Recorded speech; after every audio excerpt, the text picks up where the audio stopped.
Good morning and welcome. I'd like to call this meeting to order, the Friday, February 24th meeting of the Delta Stewardship Council.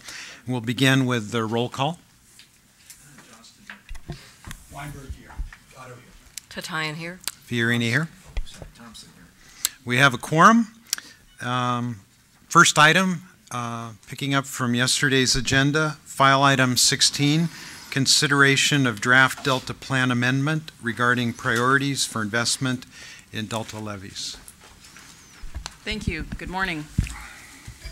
We brought to you back in December a discussion draft on our Delta Levee Investment Strategy Delta Plan amendment. Since that time, we have had council discussions and we've had 3 public meetings in the Delta. Now in your packet today is a revised discussion draft, and that will be the focus of today's meeting. There's no action required today or requested. We simply hope to get near final feedback, adjustments, and hopefully to hear from the public. Thank you. Thank you, Jessica. And in addition to the public meetings that we've had, we've also attempted to convene the 2x2 that has become a 2x3 work group, including 2 members of the Central Valley Flood Protection Board, 2 members from DWR, and Susan and I as the representatives from the Delta Stewardship Council. We held a meeting due to scheduling conflicts. We essentially provided an update of what we're going to review today. It was intended for the other agencies. Natural Resources representative was able to be there. And we have been working with the Central Valley Flood Protection Board. As I mentioned yesterday, I attended their field meeting in Merced last Thursday and was able to hear their presentation on the Central Valley Flood Protection Plan. Looks like it links up well with the work that we're doing. We're also working with DWR in an effort to fine-tune the approach for inspections and reporting, and the reporting of the application of the priorities that would eventually be set. They've offered up an MOU approach to managing that is under consideration now, and we may bring something back at the next meeting regarding that.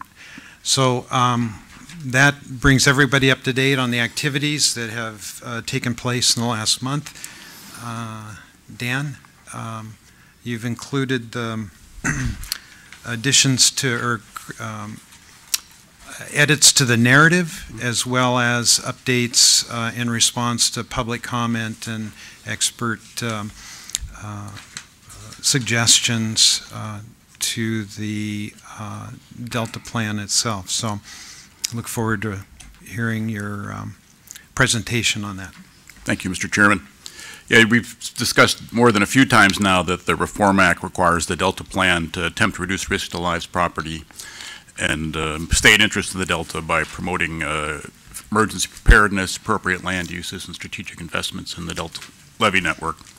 And it recommends priorities, and to recommend priorities for a state investment in for both project and non-project levees. The project levees being those that are part of the state plan of flood control, the non-project levees being the remainder of the Delta levee system, to recommend investments in their operation, maintenance, and improvement.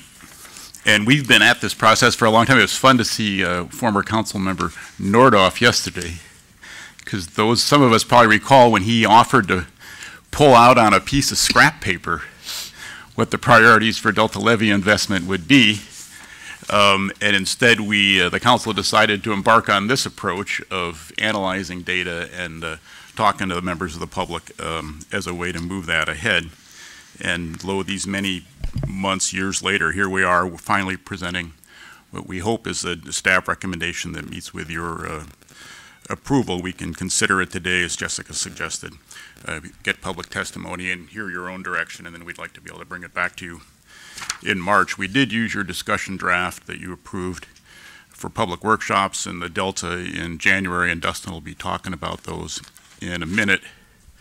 What we've brought to you today are the 9 key strategies, the various regulatory policies, which will get turned into regulations, and then be implemented through our covered action process, as well as recommendations, which are non-regulatory, of course.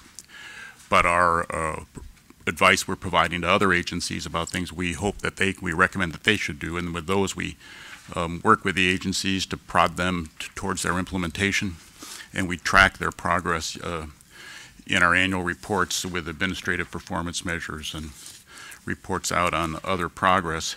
The draft we presented to you today includes those regulatory policies and recommendations, as what Jessica said, as well as an updated narrative, a list of issues for further consideration, things that need attention, but we're not prepared to make a recommendation about them now. Science needs, performance measures, and then references so people can be assured we are trying to base our recommendations on the best available science. The draft that we've provided for you is based on the 2013 Delta Plan with revisions shown in a track changes format, so the stuff that's underlined is new, stuff that's stricken out is being deleted, and the changes in the policies and recommendations since the December draft are highlighted in yellow. An awful lot of what was dealt with in the plan remains unchanged. I think you can see that as you look at the interspersion of underlines and stricken out text with the stuff that just remains unchanged. Dustin, you want to talk a little bit about the public workshops? Yeah, so I'm going to touch on the workshops before I give it back to Dan to cover the narrative and start on the policies and recommendations. And just to reiterate also, Larry Roth is joining us today. Dan and I will be covering the bulk of the narrative and the policies and recommendations discussions and next steps. But we wanted to have our consulting team here, Larry Roth, in case we wanted to get into any details as we're trying to make the final adjustments as we go into next month's potential recommendations. So just to be clear, Larry probably won't be doing a lot of the policy and recommendations, but he is here to join in the discussion as necessary. So with that, I'll touch a little bit on the stakeholder outreach. As you know, we briefed you a little bit on some of the public sessions that we had during the January month and council meeting. Following that council meeting, we also met with Cal OES staff, and we discussed federal disaster recovery funding and the benefits of having federal funding available as an additional source. Everybody's pretty much in agreement. It would be good to bring federal funding back. It's just how do you work through that and get them involved. So those discussions will have to continue on throughout the process and likely beyond this project as well. We also met with California Water Commission staff, and we discussed their role in providing guidance for DWR funding programs. As you may know, Water Code Section 12313 stipulates that the California Water Commission, when they're asked by DWR, can review their funding priorities as part of their special projects programs. So we wanted to touch base with them and look at our prioritization list, how we're looking at implementing this, see if they have any suggestions for that. We're working through their staff, and we're going to try to follow up with California Water Commission with an update. We tentatively were thinking March, but we haven't got those details finalized yet. I don't know if my understanding is you're scheduled, Mr. Chairman, to speak with them at their March meeting. Okay. Yeah. Well, I'll be happy to have help. Yeah, we'd certainly be willing to go with you, provide any support we can. Good. In addition to Cal OES, California Water Commission, we also had a larger group meeting with staff from the Department of State Parks, Friends of the Sacramento River, and City of West Sacramento. And that was really to discuss the recreational access along levees. And so we've included some of those recommendations, and Dan will touch on those a little bit when we get into the policies and recommendations and the specific recommendation portion of it. But they had some good feedback on how recreation should be considered as one of the multi-benefits when these funding processes occur. Also, just wanted to touch on, as council members, I think all these have been shared with you. We've also received a few more comment letters since the January outreach sessions, and so I think you've seen all of those as well. With that, I'll turn it back over to Dan to start on the narrative discussion. So attachment 3 of your staff report, the long spreadsheet, is just a list of a delineation of the comments we received and the responses we've provided, and if you have any questions about those, we'd be happy to answer them now. Otherwise, I wanted to then turn your attention to attachment 1, which is the staff recommendation. You'll see that, again, that it includes the narrative, regulatory policies. That's the attachment that immediately follows the staff reports. If you're on page 4 of the staff report, then you go to what would be the next page you look at, and you'll see about 30 pages of text with lines identified, so they're easy to track comments and talk about different sections. So this is the entire Chapter 7 narrative, policies, and recommendations, and additional matters. And again, it's shown in a track changes format, so you can see what's being revised from the Delta Plan as adopted, and then also what changes are proposed in the recommendations and regulatory policies from the draft you approved in December. And just by way of clarity, it's important to remember that what we're talking about in terms of the priorities, kind of the meat of the recommendation today, are the state funding programs. Local agencies, Corps of Engineers are putting their own funds into projects depending on their own priorities, and in the Corps' case, the authorizations they have from Congress. It's a complex welter of funding programs, and so sometimes folks need some help keeping them straight. So attachment 2 of the staff report, which immediately follows the Delta Plan narrative, is a spreadsheet that tracks the key funding, the key state funding programs. And so those are, of course, the 2 that primarily fund non-project levies. Those that are levies that aren't part of the state plan of flood control are the Delta Levees Maintenance Subventions Program. As its name implies, it's primarily for maintenance of non-project levies. It subsidizes local agencies' maintenance activities, but on occasion it has the authority, and sometimes does, fund what's called major rehabilitation of levees, and so that can be improvements. That part of the program can be improvements. And then there's the Delta Levees Special Flood Control Projects Program, which is targeted, again, primarily at non-project levees, and it funds improvements for levees that are part of the state plan of flood control, the joint state-federal flood control system that protects the urban areas and the main channels of the Sacramento. It also includes sort of system-wide facilities like the Olo bypass and potential projects like Paradise Cut bypass. Those they have a myriad of programs that are targeted on different elements of that. So there's an urban funding program. There's a program that's focused on small communities. There's a system evaluation and rehabilitation program. So those final 5 programs in that spreadsheet, or 6 programs in that spreadsheet, are focused on the project levies that are part of the state plan flood control system. And those are the primary, both of those, all those sets of programs are things that would be influenced by the recommendations we're proposing. So then if we turn. Well, Mr. Chairman? Yeah. Yes. Dan? This is really helpful, this spreadsheet, because it's hard to keep track of these different programs and funding sources.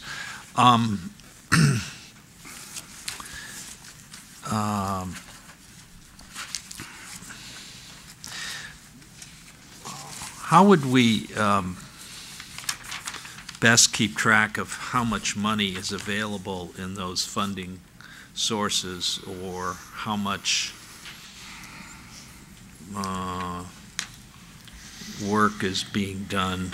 I see some of them have closed out and some of them are still going, but and I know not so much for amending the Delta Plan, but for our own ongoing monitoring and tracking, or even now a sense of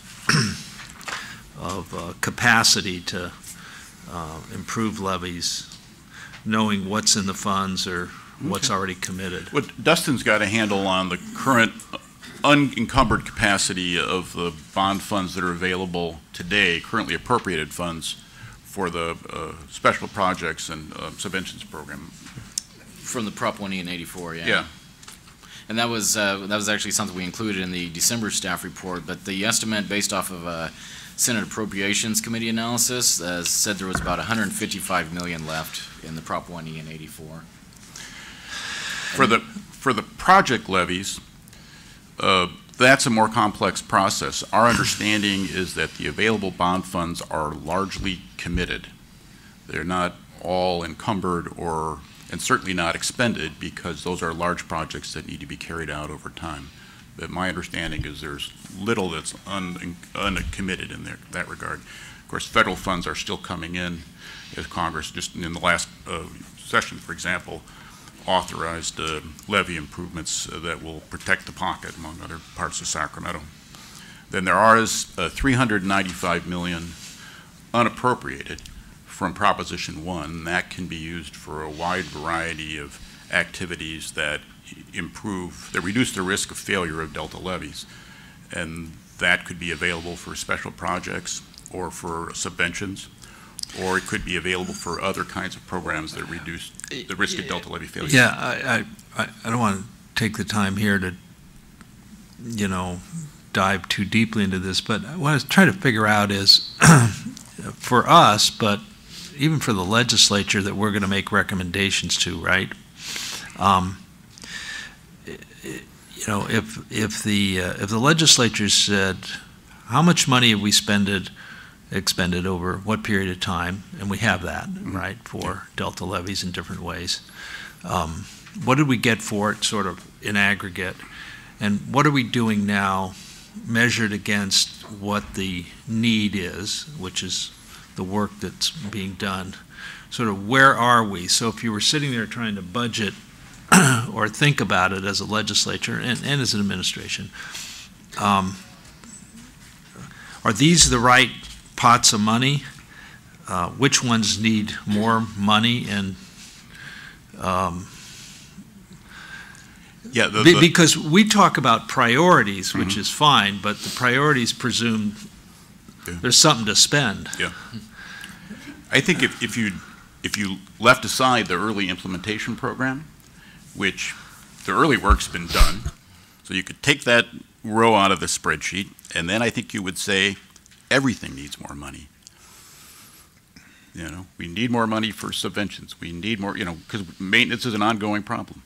We need more money for improving the non-project levies, because we're a long way from where we want to be. I'm trying to make this sound like something other than the school system or the Medi-Cal program, in which... Yeah. Patrick, would it be useful to have a 5-year report of a breakdown of each of these activities, so that we have a feel for how much money has been spent in each of these areas?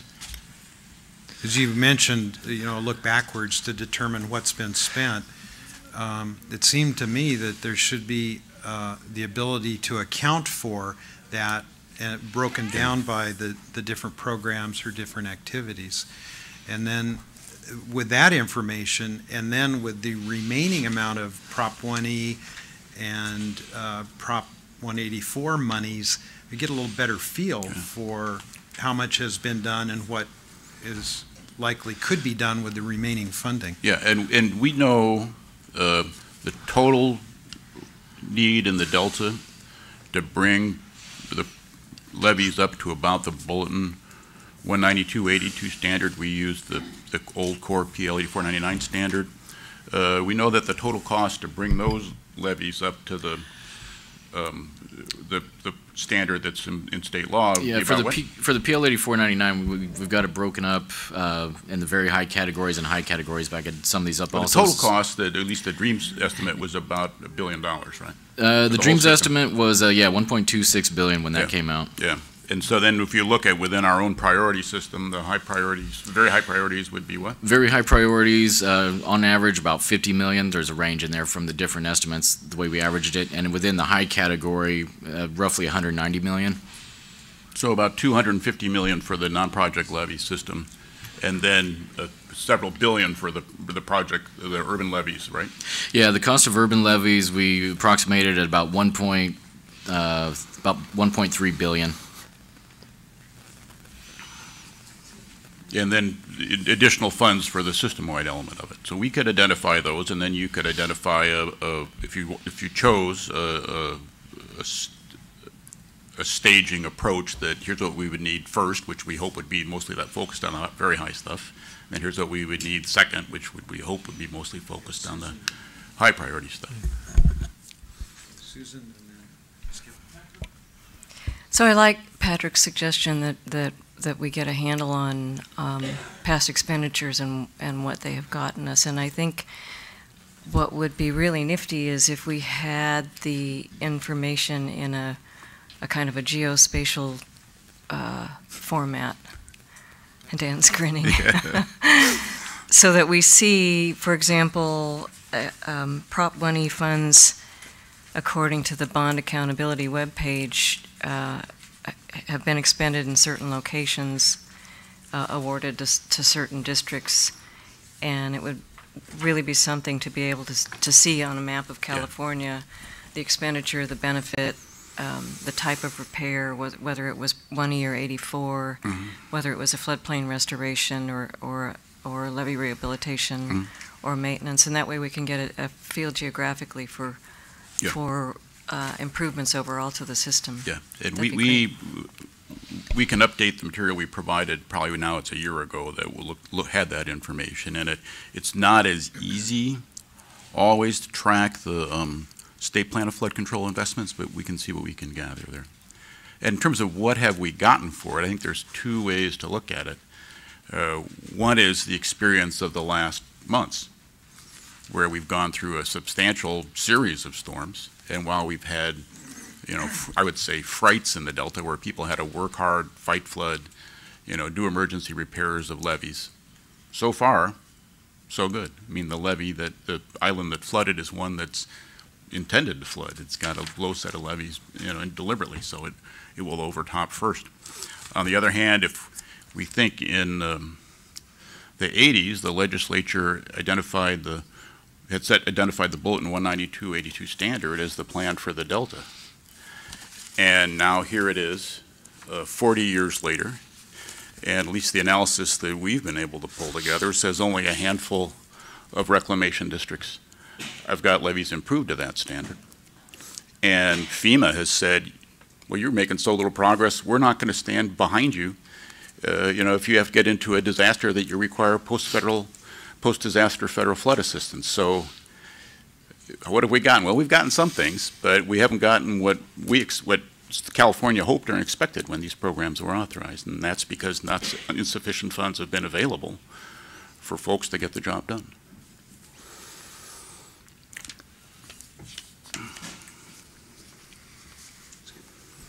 Following up on that, those comments, we're talking about prioritizing the levee system, and shouldn't we talk about bringing everyone up to a standard, whether it's a DWR Bulletin 192? Because as I look at this map, if I'm reading it correctly, and Randy and I talked about why some of the islands are high priority, but some of the other high priority areas, they're urban, as far as I can tell, and they have money to spend on levees. It's the rural reclamation districts that are having difficulty. So before we prioritize, shouldn't we think about getting everyone to a baseline? Well, there's a couple pieces of that. I don't know if there would be hearing testimony from any of the urban districts, but I think they would tell you that it's just as hard for them to raise money and fund projects as it is for the rural areas. They're facing, hundreds of millions of dollars as expenses. Certainly, I don't think communities in Stockton feel it's easy for them to raise the money that they need to bring their levees up to the standard required by the Central Valley Flood Protection Plan. And if they're not successful, they may face building moratoria or other, penalties for not being there.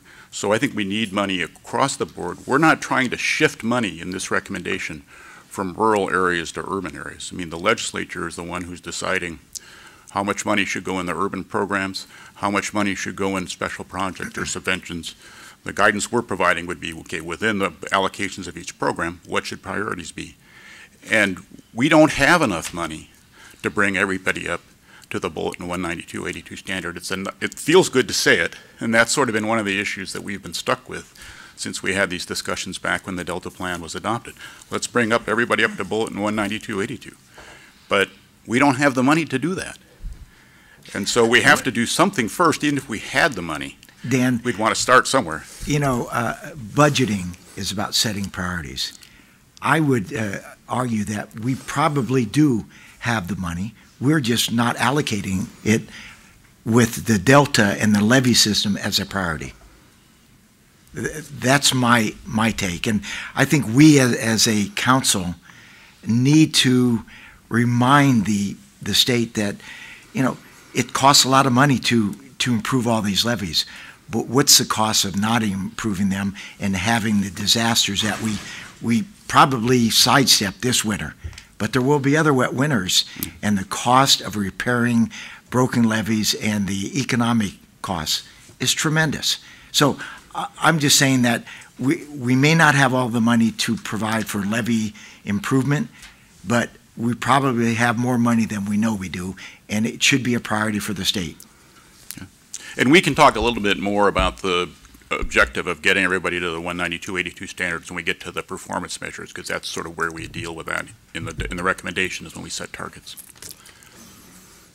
Yeah, maybe I'll ask staff. Is it better to let you walk through your presentation to get more input on some of these issues, or do you want this as we go along? I think it might be easier to take issues one at a time as they come up. I think that would be a simpler approach.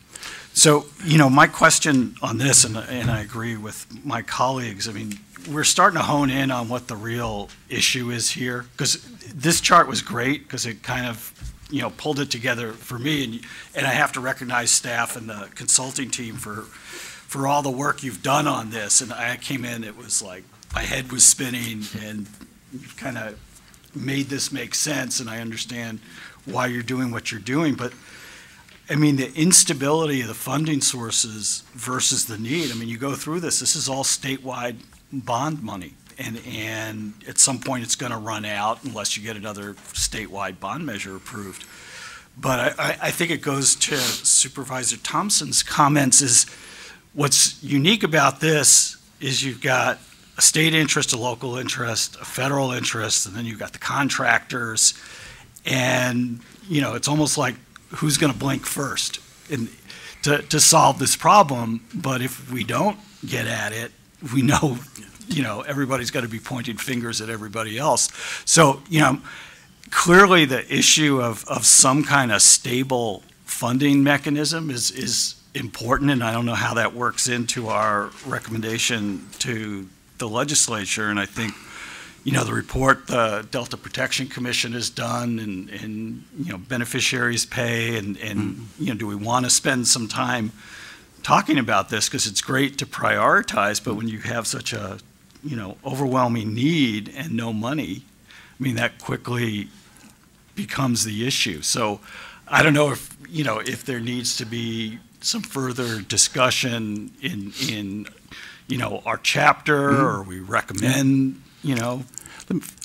That's one of the 9 strategies that the plan focuses on, which is updating funding strategies. And we do identify some approaches, and it's then further addressed in the issues for further consideration. And we could talk about that maybe a little bit into our presentation then, and we can focus in on some of the things that are on the table now. And if you want to go further than we have yet, that would be a thing that would be helpful to get some direction on. Right, and as you go through site page numbers, okay, that'll be helpful.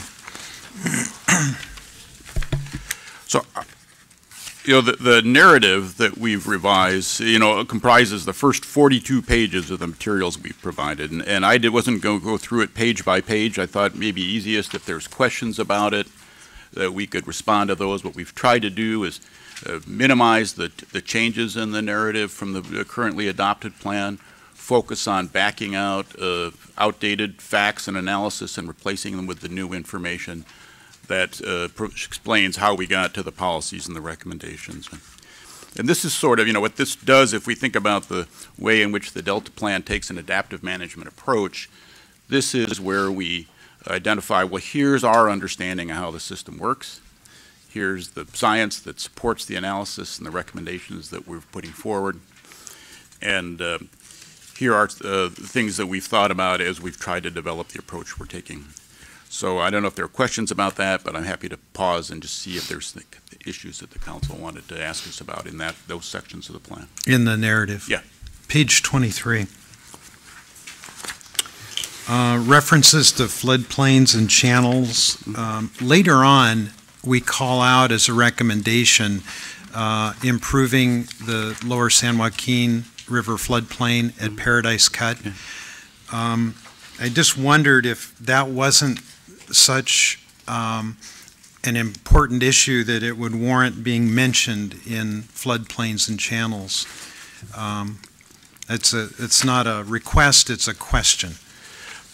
We could add material to that, and certainly with the flood plan further along, that might be timely. You know, I made no adjustments to this part of the narrative because the policies and recommendations that are developed when the Delta Plan was adopted are unchanged, but we could easily add a little bit about that, and it'd be probably an appropriate place to add a little information about the YOLO bypass too, since that's also a lot of progress there. Yeah, I think YOLO as an example and the Paradise Cut as a need would be well placed there.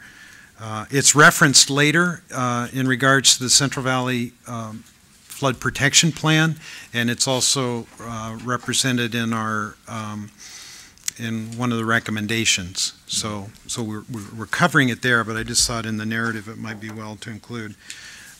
Page 29. The Delta Protection Commission's letter raised a concern about levee maintenance being referenced in the same area as the prioritization approach, and they referenced in the actual recommendations. I couldn't find that. But It's on page 49. okay. Well, let me just state that in the narrative on page 29, we could probably do a better job in lines 963 through 968, making sure that we're better defining that the priorities that we're apply to levee improvements. Throughout the narrative, you've done a really good job of highlighting improvements and citing maintenance, but in this section, it's not as clear as it is everywhere else. Okay. And then on page 34, this is just a farmer talking, but when we reference dollars per levee mile, it doesn't mean anything to me. So if you could add a reference to the per acre cost, and I know that there's a wide range, but if you're a Fay Island or if you're a Staten Island, but I think a per acre number is useful to put things in perspective. Yeah, and we had that at the December meeting, and we can just pull that into the narrative. That's easy to do, yeah. Okay, so those were the three areas that I picked up. Now, the reference that is in the Delta Protection Commission's letter is on what page? I think you're referring to a couple of pages, page 46, line 1692, down through 1696, where it says, the priorities listed below shall guide state discretionary investments, improvement and major rehab of Delta levees. If you go to page 49, line 1763. Okay, on 46, it's referencing levee improvements. Okay. And then what's the next page? Next page would be 49, line 1763. It seems it goes on to say in that paragraph, including levee operations, maintenance, and improvements. Okay. Okay. So I think we need clarification. Yeah, maybe we could revisit this when we get to that part of the walking through the policies and recommendations. Okay. We've tried to be clear that we're not suggesting any changes to the availability of maintenance funds across the Delta through the existing subventions program.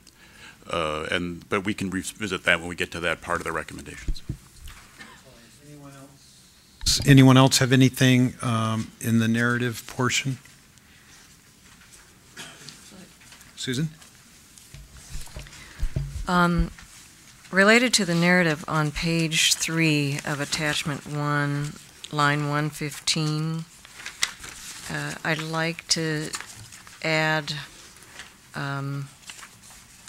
so for the last sentence says, for example, a potential benefit of wide flood bypasses leading to the delta may be greater flexibility, etc. And given the conservation strategy for the Central Valley Flood Protection Plan, I'd like to give our audiences a sense that restored floodplains can also help the overall system and possibly even provide for revised reservoir operations. So if you can fit in after wide flood bypasses or restored floodplains. Yeah, maybe let's look on line 121. The sentence that begins in some locations. Just the way the outline of the section works, we have one paragraph about water supply and one paragraph about ecosystems. So if we had done a poor job of highlighting the ecosystem benefits of floodplains and bypasses, I'd prefer to add that in that second section, second paragraph, if I could. Yeah, I know it's tricky, it's difficult, and what I'm getting at really is the integration of the flood and water management system, which is required by the landmark flood legislation. So I think the more we convey that the natural system can help the gray infrastructure in terms of operations, and this also gets to storage and operations, it'll give folks a better sense of how these two systems can work together rather than in opposition. And I can't put my finger on it now, but you did a really good job of describing why the channels are so narrow to flush out the mining tailings, and that now it's created an environmental and ecosystem problem. Those levees now need to be set back to benefit. It's in here somewhere, but might be a good place to re-add that in this section that Susan has referenced. And I like what you added here on page 22 about habitat and ecosystem values.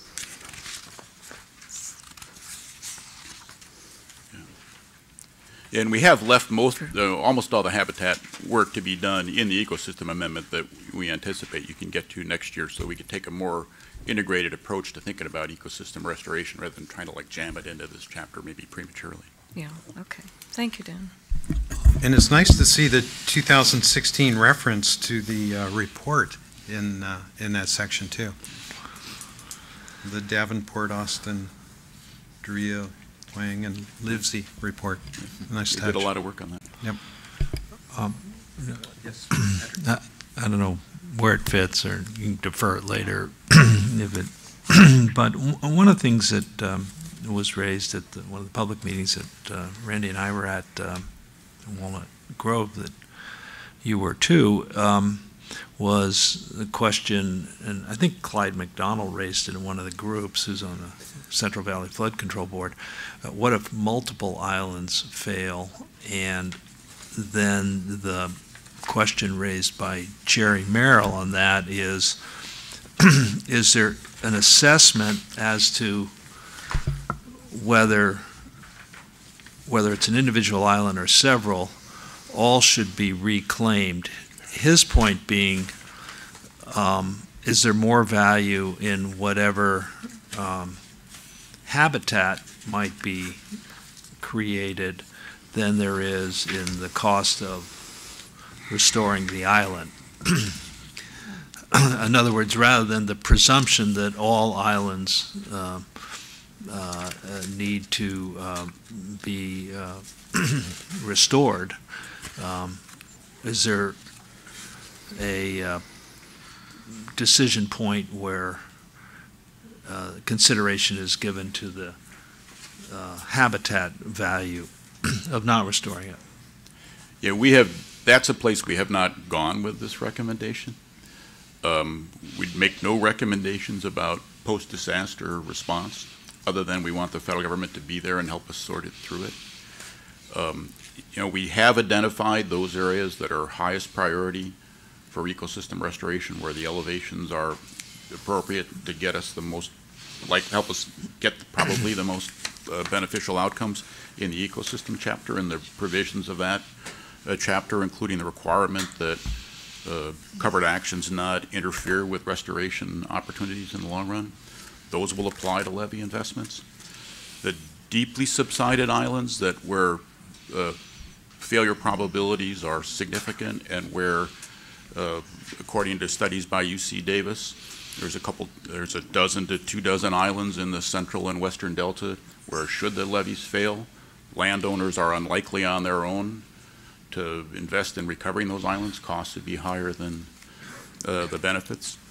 Those are areas that generally would not produce great fish and wildlife habitat because they are so deeply subsided, so they'd be more kind of like Frank's Tract, weedy, bass-filled, maybe a great place to go bass fishing, but not high-quality habitat for delta wildlife and fish.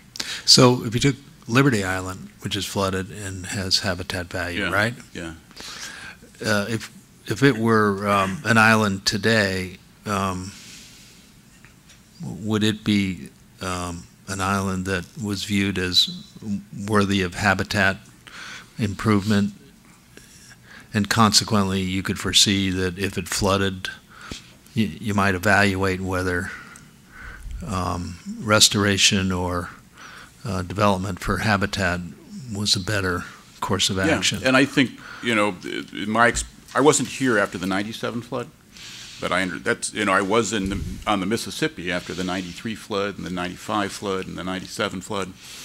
And as levees broke, the people who own those properties, working together with their local reclamation districts and often in consultation with conservation groups or the USDA, which has really substantial programs to help farmland owners deal with post-disaster situations, they worked those things through pretty carefully on their own. So some people chose to restore because they were like, this levee's busted 5 times and Dad fixed it and Grandpa fixed it. I'm not going to fix it again. And some other people decided, no, I want to stay. And they chose to reinvest. And I think we're trying to create that opportunity. But just rhetorically, not probably what we want to put in a recommendation, is that the range of things would be restore every island. That's our policy. We ought to pay any price to do that. Somebody ought to pay, the feds, the state, somebody, right? The other one is having a secret do not resuscitate list, which is rumored to exist. We don't have it. That's all I can say. Right, okay. Which is, these fail, we're not doing anything. Oh, we'll go through the motions, but we're going to save lives and after that walk away. But between that, would it be reasonable to say that if there is a flood that imperils an island, that the policy is for the governor to convene DWR and Fish and Wildlife and the other relevant actors, including potentially the council, to say, and certainly the Reclamation District, and say, well, what should we do here in this situation, knowing what we know about the habitat potential, knowing what we know about the cost or the value of restoration, and so forth. Yeah, and I think that's how those decisions get made. Because I know this is hard to visualize, but if you had a governor in the future with not a lot of experience and he shows up on a levee, or she, and says, we're going to do whatever it takes to put it back together. Yeah. Well, then, you have a practical commitment that the legislature and everybody else is stuck with figuring out how to pay for. And if the council's of that mind, we could identify that either as a recommended approach for post-disaster recovery, or we could identify in the issues for further consideration the need for a more formal approach to post-disaster I like the latter thought. Yeah.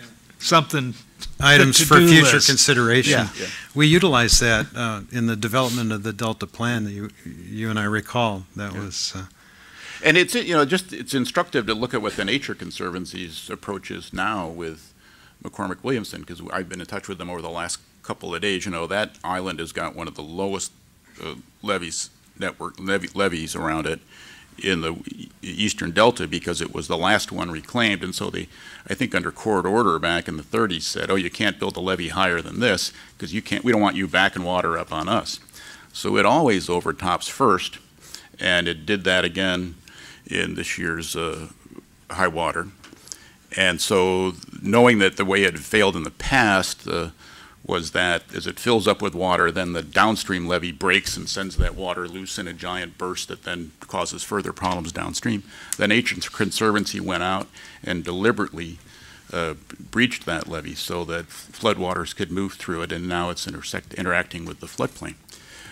But in conversations with them, their current assumption is, and time will tell whether they finally decide this is the best approach and whether the funds are there to do it, but their current assumption is they'd like to be able to repair the breach, drain the island, and then do the restoration work, because there's enough construction involved in getting the restoration outcomes that they want that it's going to be easier to do it if the island is drained than if it's not.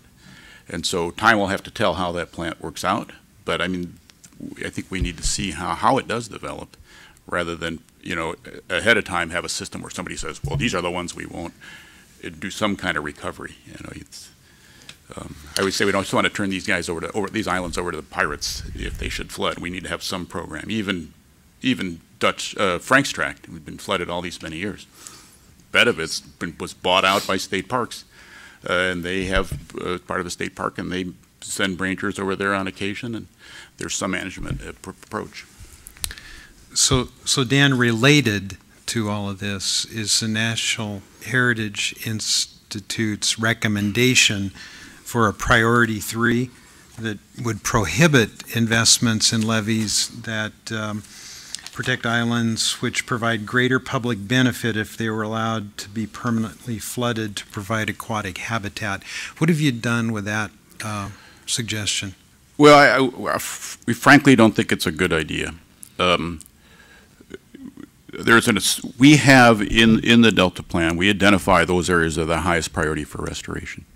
And we have a regulatory policy that says you can't carry out actions that are going to interfere with the restoration opportunity there. You got to consult with Fish and Game. Yeah, there's probably some things you can do that maybe they'll, you know, do a little bit of work here and there's some mitigation over there or something, but you know, the intent is let's make sure we don't interfere with the opportunity for restoration of those areas.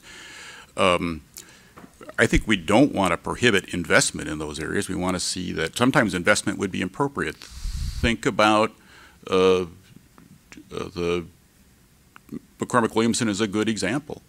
Yeah, that's an area that we want to see restored, but to make the restoration happen, their restoration plan includes building up sort of a habitat levee on the north side of that island as a way to make sure that when it is restored and reopened to floodplain and tidal action, they don't have wind waves that affect the lands to the north.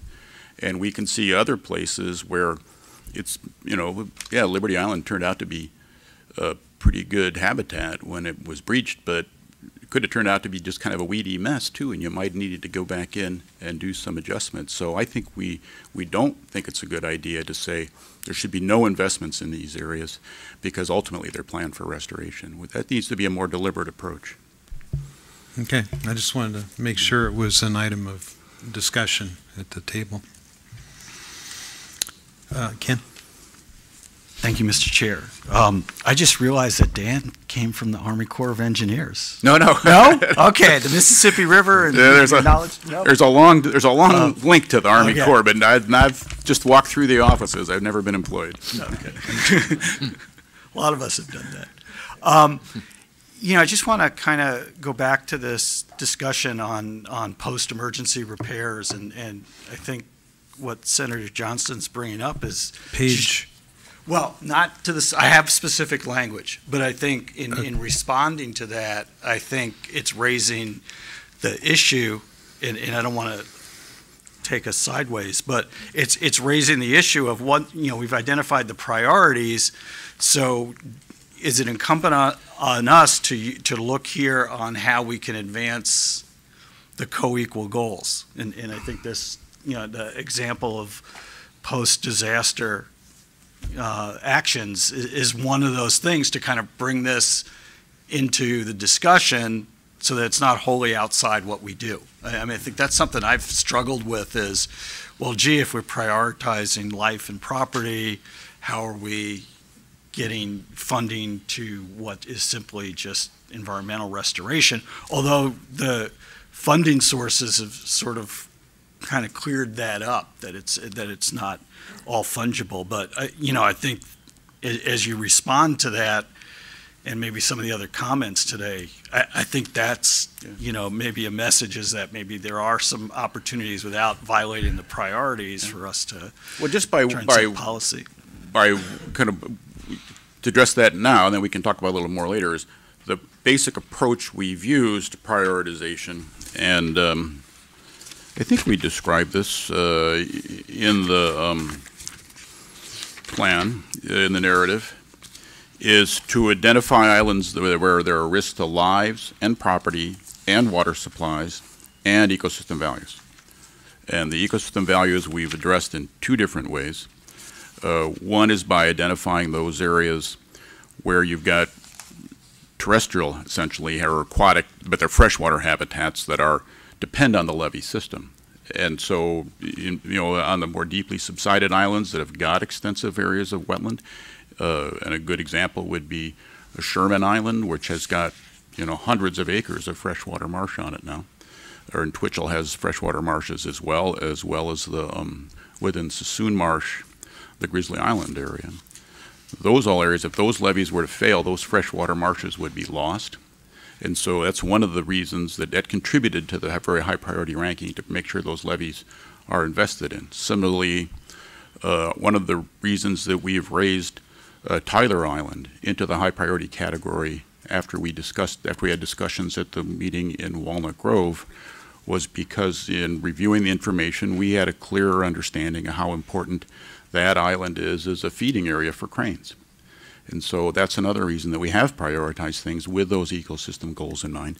And then we have got several areas, Dutch Slough being one example, the reclamation district that's along the Oakley shore, and then McCormick-Williamson tract that I think are very high priorities, because by altering the levee systems so that they're primarily focused on habitat values and opening those areas back up to tidal marsh by putting the levee system to bed is one of our investment priorities in those cases.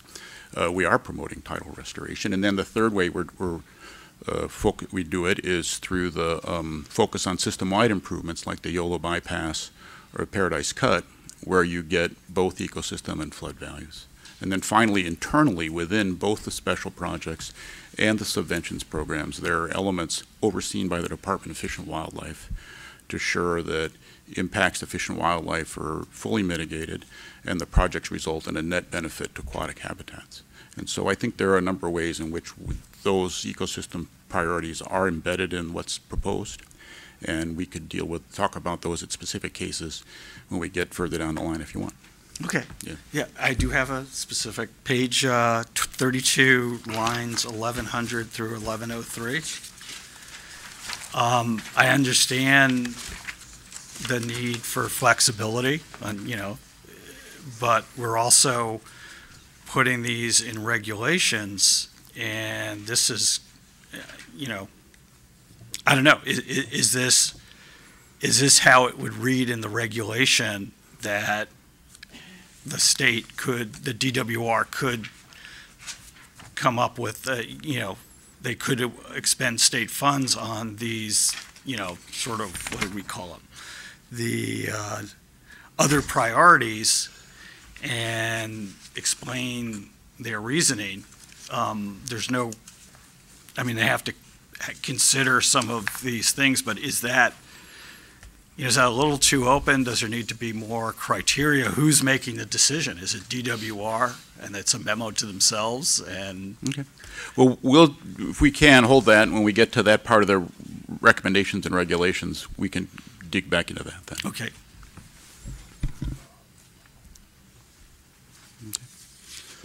Okay, I think that's it on the narrative. So let's dive into the recommendations and regulations. Those start on page 42 and 43 really on the top of page 43. And again, you know, the way the Delta Plan works is we've got broad strategies to address specific issues, and those are the 9 strategies are outlined on the top of page 43, the bulleted items. And of the 9 strategies we're recommending, 2 are essentially unchanged from the Delta Plan as it was adopted when it was first drafted. That's the elements about improving residential flood protection and protecting and expanding floodways, floodplains, and bypasses. There's 3 more that have pretty modest changes, limiting state liability, continuing to prepare for Delta flood emergencies, and updating flood management funding strategies.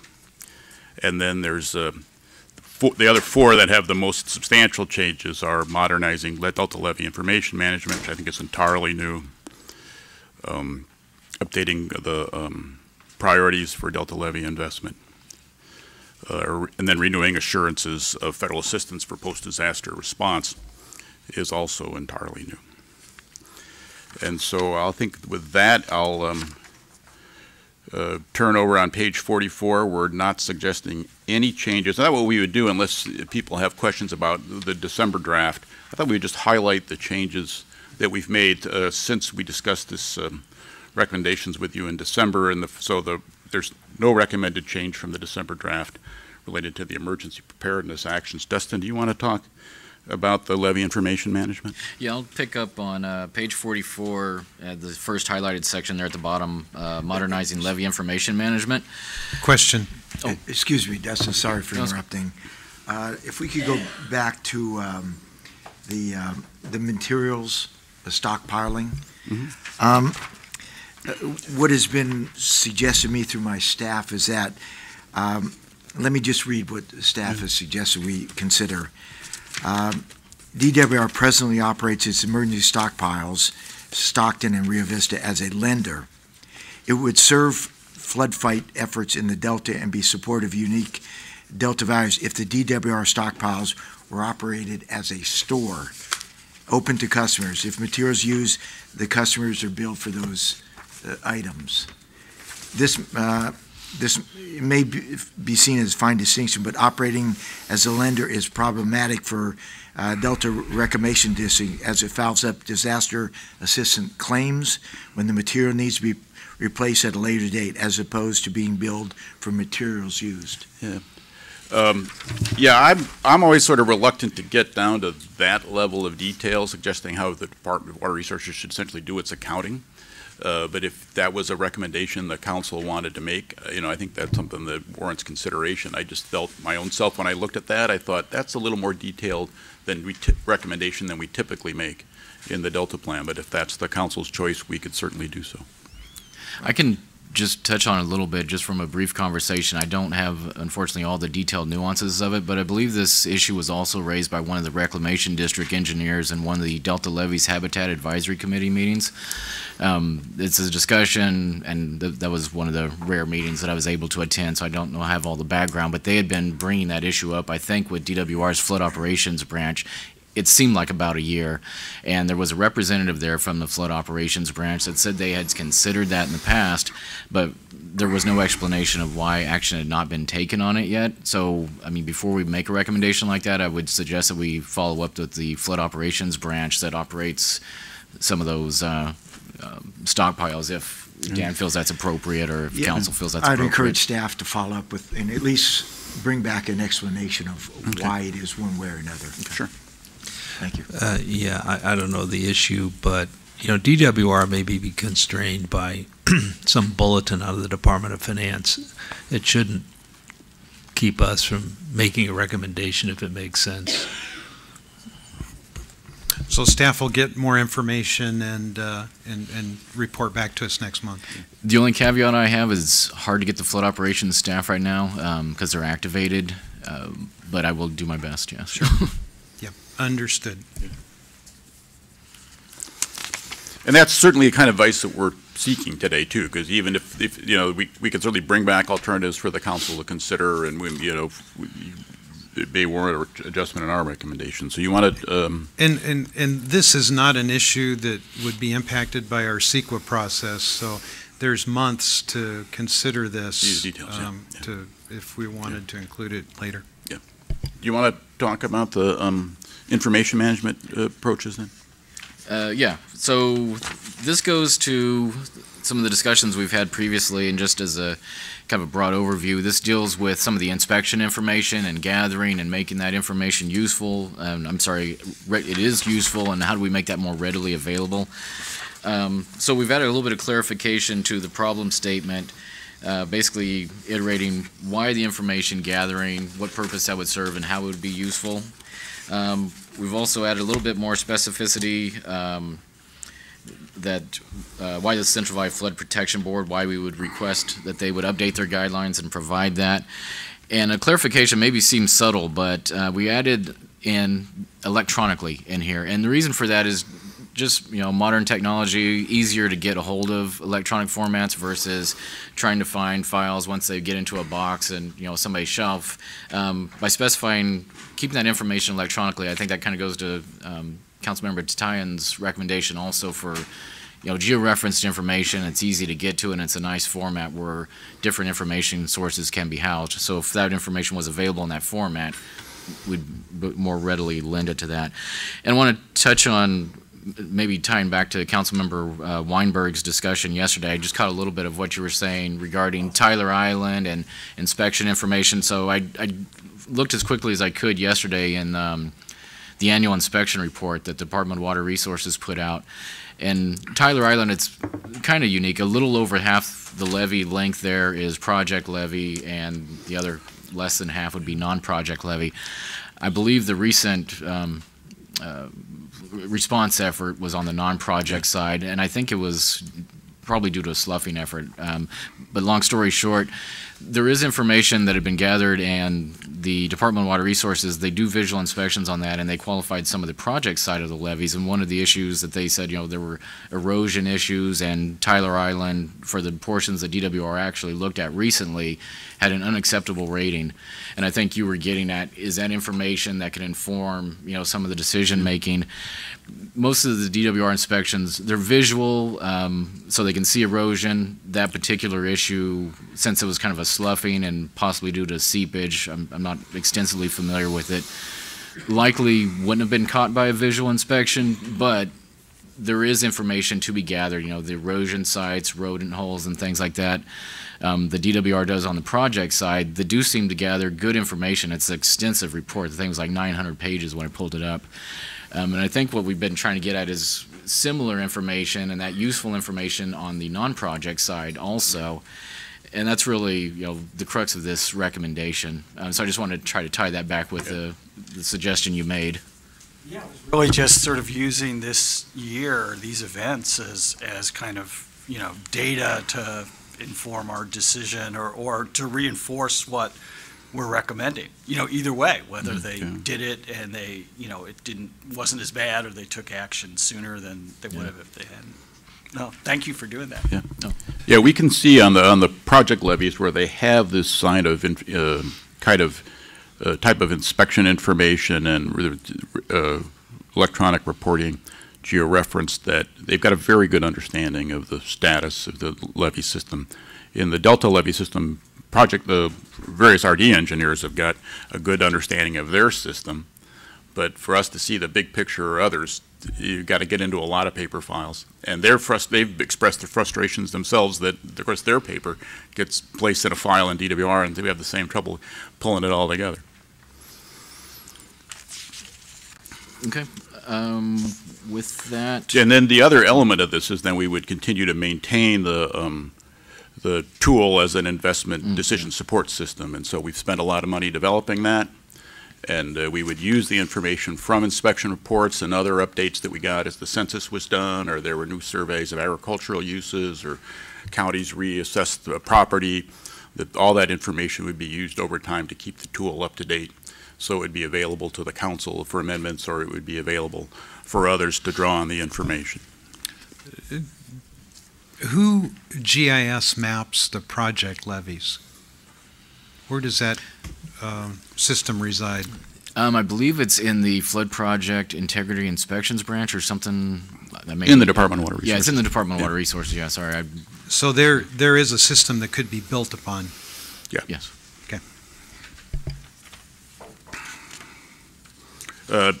Next then is sort of the main event, the priorities themselves, and Dustin, you want to talk a little bit about that? Yeah, I'll touch on this a little bit, and if we could, there's one slide, if we could bring that up, just an overall map that I'll just touch on very quickly. Thank you. Just a few changes have occurred since the December, and again, this is a result of some of the conversations that we had in January with the stakeholders. So you can see the map there, but it might be more informative. On the table on page 48, there's a few islands highlighted, and apologize, within the high priority, Tyler Island should be highlighted on that also, which just missed that in a formatting issue. But within the very high priority area, Maintenance Area 9 South and Upper Andros Island have been moved up to the very high priority, whereas previously I believe they were both in the other category. And that was from information that we've received from the locals that are knowledgeable about the levees in that system and the interconnectivity of those sections. And Dan already touched on Tyler Island. That was based on conversations also at the January outreach meetings and additional information that was learned about the crane habitat. Question. Dustin, so just for my information, Maintenance Area 9 North encompasses The pocket. the pocket, and south Is is the below the pocket. Rural areas essentially from Freeport down through Hood. Yeah, going down like if you're familiar with the Stone Lake Refuge type area and down in that portion. And the logic was that if the pocket area floods, then the Freeport area will flood, and there's no... I'll defer to Larry a little bit, protection. but it had to do with the hydraulic connectivity. There originally, I believe there was a dry levee that was identified between those two portions, and I'll let Larry touch on it, but I think it was that it wasn't as sturdy as what we thought when we separated I the see. regions. Okay, thank you. Yeah, we've had this in a number of places in the Delta where we have a dry levee or some sort of embankment that separates two polders, and the issue is, would it hold in the event? Is it a satisfactory water barrier? And we've gone back and forth on several of them. We've relied on input from RDs primarily to advise us, and the determination has been made that these polders are not distinct, that if one floods, there's a very high probability that the adjoining polder will also flood.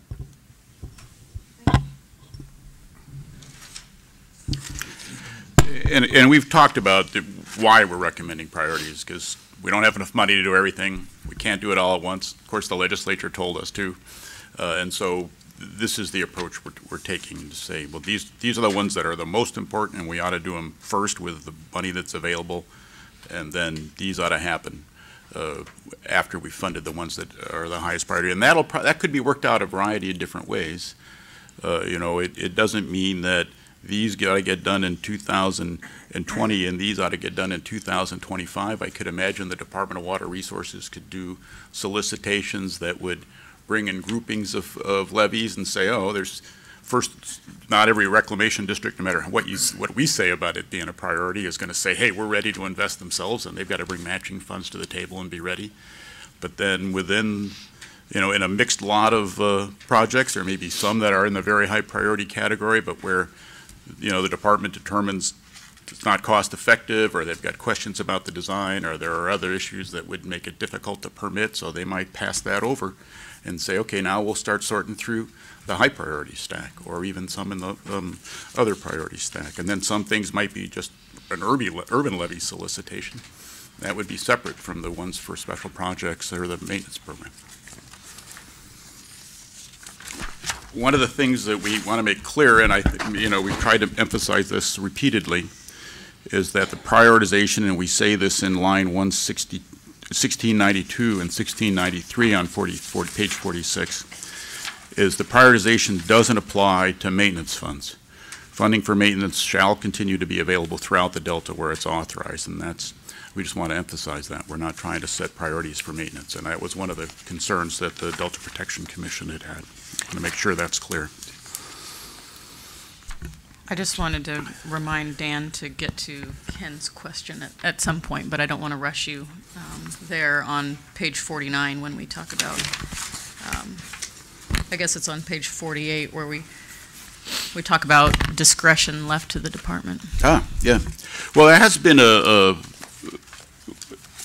that was a response that an adjustment in our recommendation from, initially when we first brought this draft to the council, I think in August. We just said, follow these priorities. And we had a lot of feedback from local reclamation districts as well as concerns from the department that a regulatory policy that was based on the best information might not be responsive to conditions that might emerge over time. And so we tried to give them the discretion to use their judgment where it made sense, as we have in the priorities as well. We're not following the tool blindly either. As long as they explained that, the way the regulatory policy is proposed, as with the variance procedure that's in the Delta plan as a whole, we've just said, where you exercise that judgment, explain it, and then that determination would be subject to review by the council on appeal if the covered action was appealed. That would be one of the things the council could look at. And we're still in discussions with the department about what would be the appropriate mechanism for implementation. As Randy said, no one likes to be regulated. And so the department has got, hey, isn't there another way we could approach this? And so we'll have to see whether those conversations bear fruit or not. Mr. Chair. Ken and then Skip. Well, my question, completely understand that you do have to have flexibility, and there's case by case. I think this is different than a covered action, in some respects, because they're going to go and they're going to be funding things, and every time they fund things, there's, who is there going to be a party that's really going to appeal? And maybe I was wondering, as a regulation, should it be? You have the authority to appeal. Oh, it's stated in statute that even a council member can appeal. Oh, okay. Well, You need a second on that? I don't think we need one. It's already there. But I'm wondering about defining the process within DWR. So, do you have a more defined process where, because we want this to be the exception rather than the rule. And so do you, make the director of water resources sign off, or somebody at an executive level over there, just so that they've done their due diligence in justifying why they're going off the priority list, which, maybe maybe I'm wrong the way I'm viewing this, that we're doing, a service for the legislature because they said this is a need to have this priority process, and maybe, since DWR is going to be responsible, can we define that process a little more and leave it to them, and it's their responsibility at a very high level in the department to sign off on this. That ought to be maybe part of the conversation that we have with them about how this would be implemented, Yeah, I think the hope is to bring something back to you by the March meeting that will fine-tune this. Our challenge always is to respect our partners, and our responsibility is to make sure that they're carrying out the Delta plan. And how they do that, Right. I try not to meddle too much in the details that's of that. why it's sort of leaving them the responsibility, but internally that they have controls over, so it doesn't get utilized too much, because they have to go through some internal hoops to get it approved. There actually is one provision in here that if there are funds exceeding the demand for projects, that they can move to the next priority. So there's some flexibility built into how much money is available and how much need has been expressed as well. So it has to be some flexibility. Mm-hmm. Mr. Chair. Yes, Skip. Question. Other priority, what's the definition of that? Well, those would be things that would be funded after the very high priorities and high priorities. Yeah, or no, well, I wouldn't say that. I mean, well, everything, some island is, every island is important to somebody, and we're not saying this isn't important. What we're just saying is these are more important. Well, priority is a word of ranking. Well, and yeah. We can touch on how sure we they're separate important, those out. But if they're the last bucket, that's what they are. Well, we wanted to make it clear when we divided the tiers up that we weren't identifying like an inventory of who had what. And that's not to say that the other category folks don't have anything of value. The categories are based off what were identified, at risk. All these items, we know the Delta has value in some way in each of the state interest categories, but some of them have good levies. So that's how some of them got into the other category. And the hope would be that all the folks in the very high, within the next 5 to 10 years, they would address any levy issues, and maybe they'd fall down to the other category. But the very high, the way we broke it up, were identified near-term risk to more than one of the state interests. For example, maybe they had habitat and water supply and a high population or something of that sort.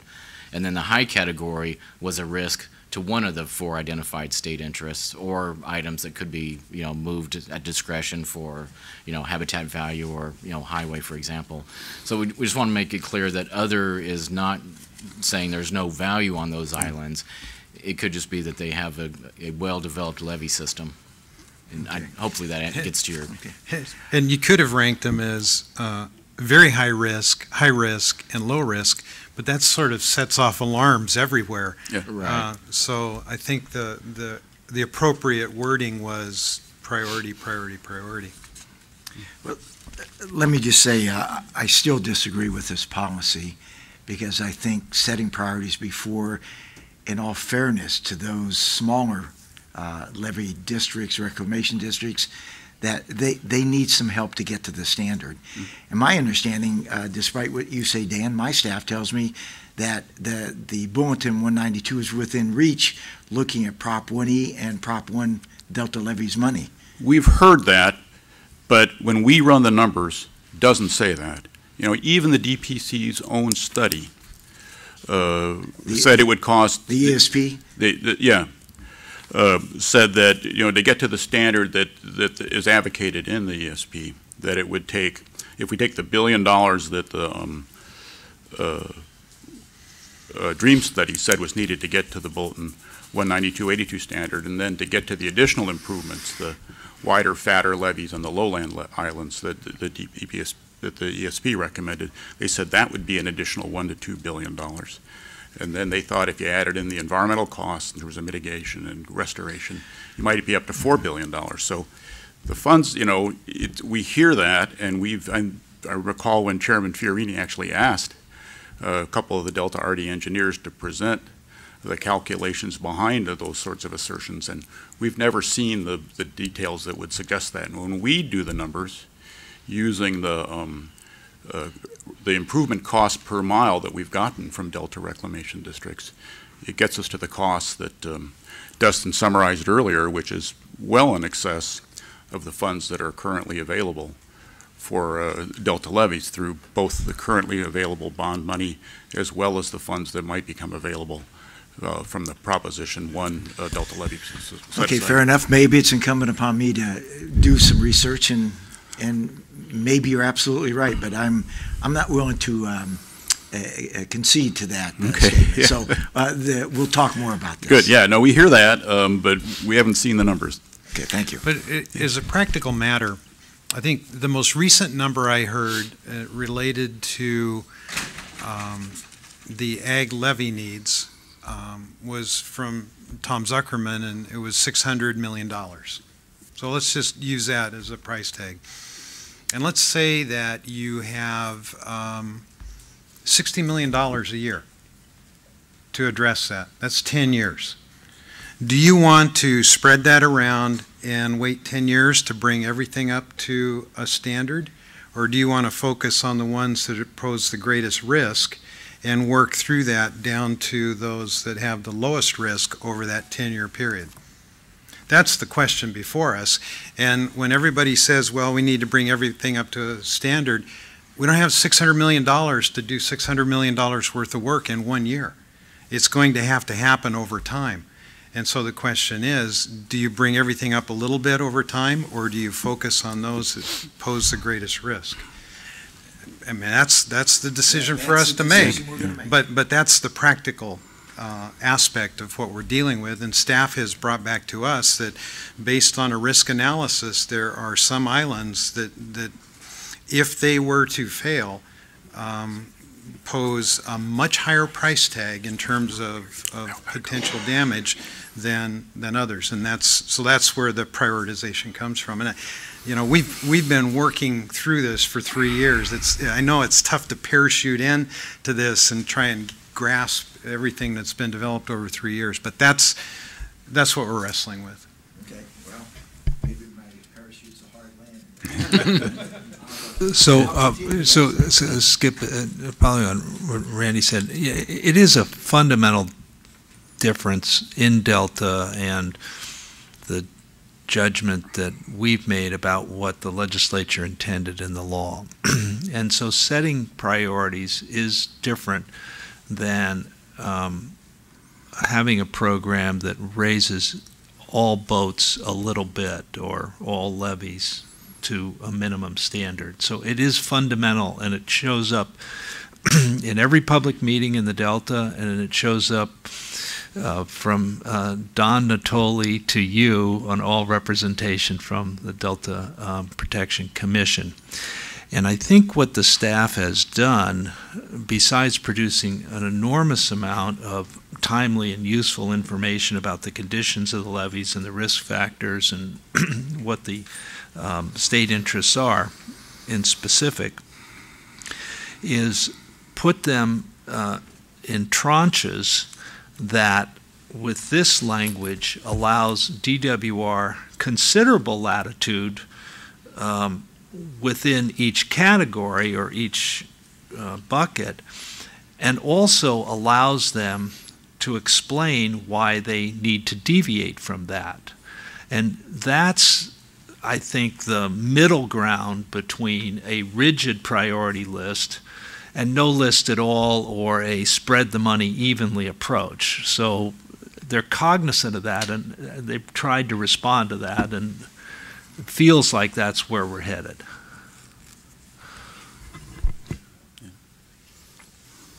And a final technical point on that is, of course, the levee system is only as strong as its weakest link. Okay. Susan has a comment. Well, just to get back to what Justin was explaining about the other category, I think it would be helpful in future versions of the draft to somehow encapsulate what you said about other. The criteria used. Be clear about the criteria. Right. Used. So folks aren't thinking there was no value. Mm-hmm. But the other piece then, a technical piece, is that the levee system is only as good as its weakest link. And so we have, because of the kind of, like, some people call it a mayonnaise strategy, where we're just spreading the dollars around the Delta. It's helped bring everybody up a little bit, but they're bringing up different parts of their levee system at a time. So we've got many levee systems that are halfway to having the 50-year protection, the 50-year be able to handle a 1 in 50 flood that the PLA 499 Bulletin 19282 system is designed for. But getting halfway there doesn't do you any good, because you've got the other half that's still vulnerable. So we need to focus on, hey, let's get improvements that really secure islands rather than making partial progress in different areas. The next piece then would be on funding, and this is on page 52. You know, we've identified a problem statement that the funds that are available are not sufficient. Dan, I think you had promised to revisit some of the language that Skip raised at the very end of the proposed policy about clarifying maybe you got at it by just clarifying that this didn't apply to maintenance, but does that require a language change in our current language? Yeah, that should be a thing that we look at again as we wrap this up. That's a good point. Thank you very much.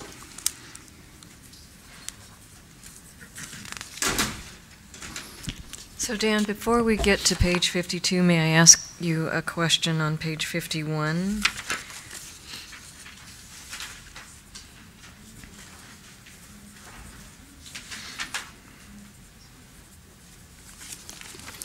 Starting at line 1858, the duty of providing for Delta flood risk management should be borne by all entities benefiting from these actions, and an equitable methodology of defining and apportioning assessments should be developed and implemented.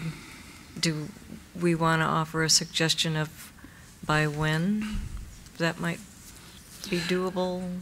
It's not doable now. We had hoped that would be one of the outcomes of this work, and we've realized the information to suggest that sort of allocation isn't available. In my mind, and this gets to a little bit how we deal with RRR5, the recommendation about further investigations of approaches to financing flood control facilities. An appropriate next approach would be to look at specific elements of improvement, maybe the Western Islands, maybe the Contra Costa Shore, maybe the Sacramento River Corridor. Haven't agreed to that. I think it's easier to agree on how to fund things if you understand what it is you want to build. So I think we're getting closer to that. And then I think we could sit down at that level and begin to say, okay, here's a set of levee improvements that ought to be funded, and here's who the beneficiaries are, and here's how you can pull that together. And I think that would vary in all likelihood from region to region. People might have different ways of pulling things off. We can certainly see people in the Bay Area struggling with the same problem, and they're finding a variety of different tools to carry out the improvements that they need, but they're using different tools in different areas. So we haven't tackled that yet, and maybe that's you're on line 1858. Yeah, so that's language I didn't alter, because I guess it's just the legacy of what we had previously, when we hoped that was something that either the levee investment strategy itself would be able to do, or that would come out of the studies that the DPC was going to do. But is there a way you would suggest that we adjust that? Well, I was just trying to get a sense of a time frame. So is this a methodology we want to develop by January 2018? I'm just trying to get a sense of, yeah, given our planning horizon and resources. It's not on the short list of things to do next yet. I think it partly depends on what progress we are able to make in implementing the recommendation in RRR5. Susan, if I may just comment on that, Delta Protection Commission is looking at an assessment, feasibility assessment, and it's not an easy answer, because the beneficiaries, how do you assess them? You have 218 rules. You've got all these impediments to really saying in a logical way, okay, you're benefiting by all of these actions, you ought to pay. Well, it's not quite that easy. So we're struggling with it at the Protection Commission, and I think putting a date on it would be very ambitious, to say the least. Thank you. But I think Skip makes a good point. We were anticipating we would get some direction from that study.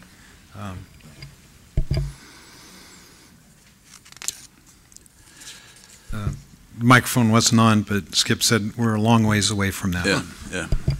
On page 52, then, we've identified in the problem statement that the funds that are currently available aren't sufficient, and we've added a new recommendation about RRR3 that adequate state funds to support maintenance and improvement should continue to be provided, and it calls for the continued support for the subventions program, the special projects program, and through programs that implement the flood plan.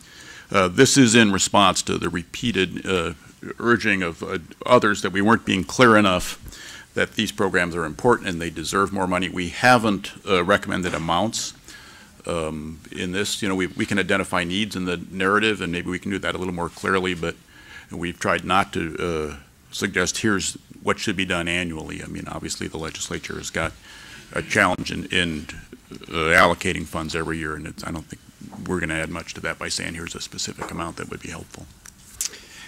And Dan, I want to thank you and staff for putting this 75-25 into the recommendations, because, you know, we heard time and time again how important these subvention and special projects funds are to the folks in the Delta.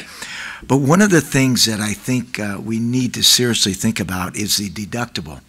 Raising and indexing the deductible can be somewhat problematic for some of the farmers, and I think Gil Cozio talked about how that looks on a per acre basis. To your point about levies on a per acre basis, I think deductible on a per acre basis has the same sort of problem, that the margins are slim, and if you increase that deductible, you're putting some of those farmers that have low value crops at risk, if you will.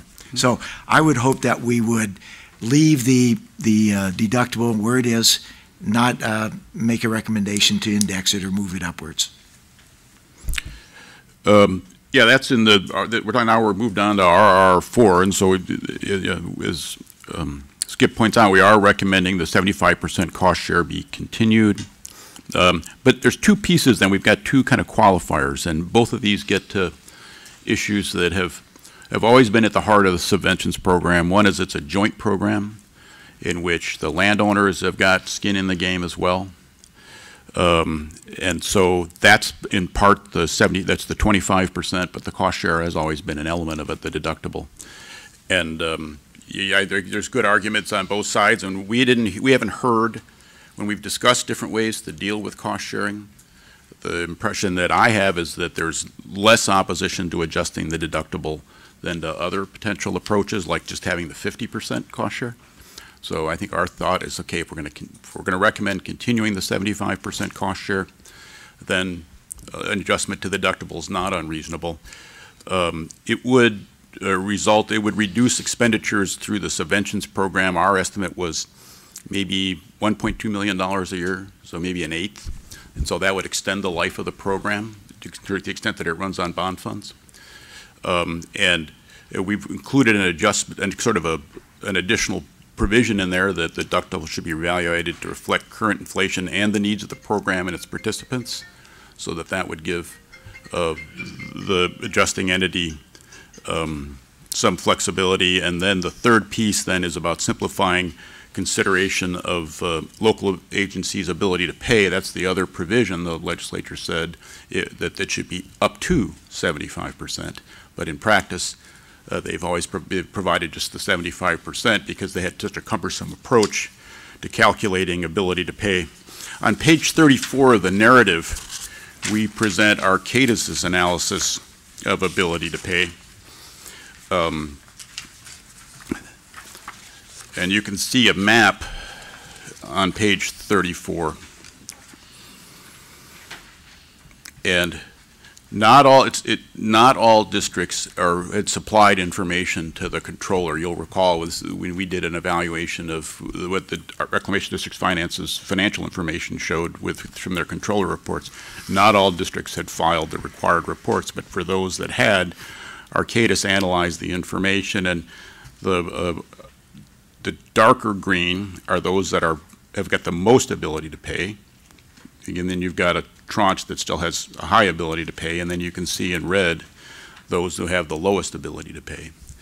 And so our suggestion would be that when we think that there are available data that could be used relatively simply by the Flood Board and by the Department of Water Resources to develop guidelines so that RDs could estimate their ability to pay for projects as part of their applications. And then our suggestion is that the 75% should be the maximum, so those districts that have very little ability to pay would get the full 75%. But then as you move towards districts that have the most ability to pay, who have more, they have higher value crops, more valuable land, that they would then, there would be a reduction in their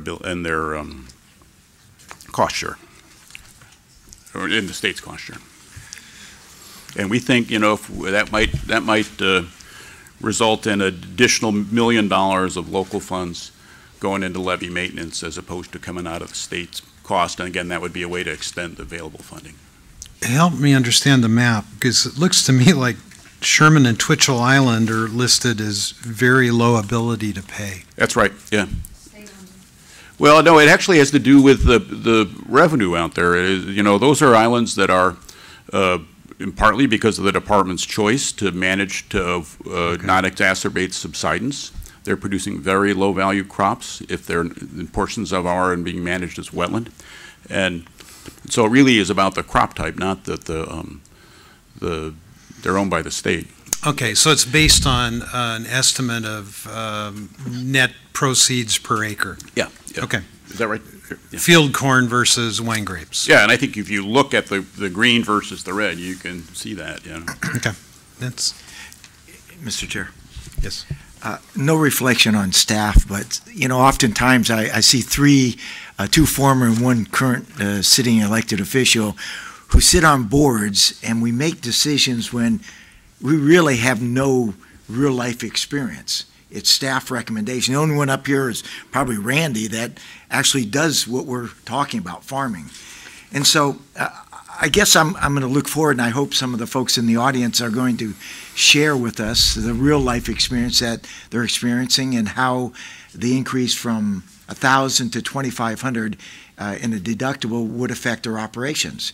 Because we're assuming, based on a consultant who says, here are the numbers and staff's analysis, I'd like to hear from the folks that are really doing it, how this deductible and how this 75-25 and, for the state to own land and then be seen as a high priority, that seems a bit disingenuous, to be quite honest, that they would get the lion's share of the money for levees that really, do they serve the greater good? Yeah, on that island, of course, those levees protect our water quality in the Delta because those are the western islands. Highway 160 crosses those islands, and so it's important to our transportation services. So I think there's very high priority, good reasons for investing in those islands. And there may be, but I think that argument can be made for other islands that are lesser priority. So that's why, for me and some of the others who are electeds, the public input really has a tremendous bearing on the bigger picture. Sure. So I'm looking forward to the public's comments. Yeah. I was just going to point out that that's probably why the state owns some of those islands to begin with. Is that correct? Well, there's a complicated history of how the state acquired those islands. I think it's more related to the challenges in maintaining water quality for under conditions of the contracts that the State Water Project had entered into. But I think the important takeaway of this map is it's not who owns the islands, it's the cropping patterns and the net income, estimated net income. Yeah, and more partly to do with the lessees. Yes. I mean, a question I think is, well, how do we justify the subventions program and its continuation at the current cost share? This is assistance that's not for levee maintenance that's not available anywhere else in the state. The project levees that protect rural farmlands in the Sacramento Valley and the San Joaquin Valley, they get no assistance from the state in maintaining their levees. The rural levees in Humboldt County that protect the Eel River Delta and Humboldt Bay, they get no assistance from the state in maintaining their levees. The levees on the Salinas River or in Southern California, there's no state assistance for assuming those levees. So here we're getting extraordinary benefit. And how do we make that seem, less onerous to those that have to award the money? And so I think what we're saying is, yeah, we should keep it at this higher level, at this 75%. We go back to the governor. We know he vetoed the bill, but say, no, we think we should keep it at the 75%. But we're going to make sure that everybody's got some skin in the game, an appropriate amount, and that those who can pay more, they've got the ability, yeah, why they ought to chip in. So that's a useful discussion. Yeah. Then RRR5. Question? Yeah. Ken? I just, I think what I'm understanding is the recommendation is a sliding scale. Yeah. And the sliding scale is going to be based on some measure of ability to pay. Yeah. I didn't hear whether it was only the 75%, or you were also saying that the per mile or the per acre deductible, however we land on that, would that also be subject to a sliding scale approach? Yeah, what we've done in B, the language we've added, so we're suggesting up, given right now, it's the flood board that adopts the guidelines for the subventions program. So logically, I think if you imagined how this might be implemented, at least me naively not in the legislature, you would imagine maybe they would give the flood board, they would make an adjustment to the deductible to reflect inflation. They would give the flood board the authority to make further adjustments for in the future based on inflation, and then they would say, and as part of that, you should consider the needs of the program and its participants, and they might find a way to do that. Similarly, we're not suggesting exactly how the flood board should adjust, account for the ability to pay in its guidelines. We just think there ought to be an approach, and Arcadis has developed one, and there was a study that the Department of Water Resources funded using the DPC's consultant. We haven't seen the final report, but our understanding is that also identifies what would seem to be a useful approach for doing those ability to pay assessments using readily available information. So I'm wondering, in the problem statement, do we need to talk about this ability to pay? I guess I'm a big fan of sort of the narrative supporting the recommendation. So this seems to be sort of a big issue, and we're recommending an approach, and we should say it's a sliding scale, and it's based on ability to pay. And I guess the only thing that's it's 2,000, whatever it is, dollars a levee mile, but it can go down to something lower. And I understand we don't want to constrain the flood board, but I guess these are our recommendations. So maybe some specificity and some more background, so that when we hand this off, it's at least clearer to them what we were thinking, some of the things that they should consider. Okay. And then, this isn't regulatory, but the beneficiaries pay, where does it, is that a recommendation, or will that be a regulatory thing? Right now, there's no regulation that ties into that. We're about to get to, one of the ways that beneficiaries pay is the landowners. Of course, they've got their cost share. And now we're about to move on to the other elements of the recommendation that begin to get to that. Okay. So Dan, just to be clear, the ability to pay provision has been a requirement. Yeah. But historically, it has not been invoked. You're right. That the full 75% cost share has been appropriated throughout however long the subventions program has been in existence. Yeah. So well, what they're calling, the rule was 50% initially, and then it went up to 75% since then, depending on the ability to pay.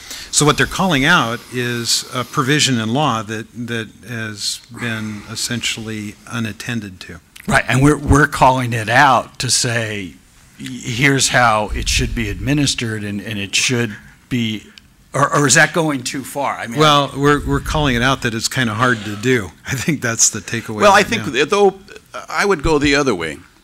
I think,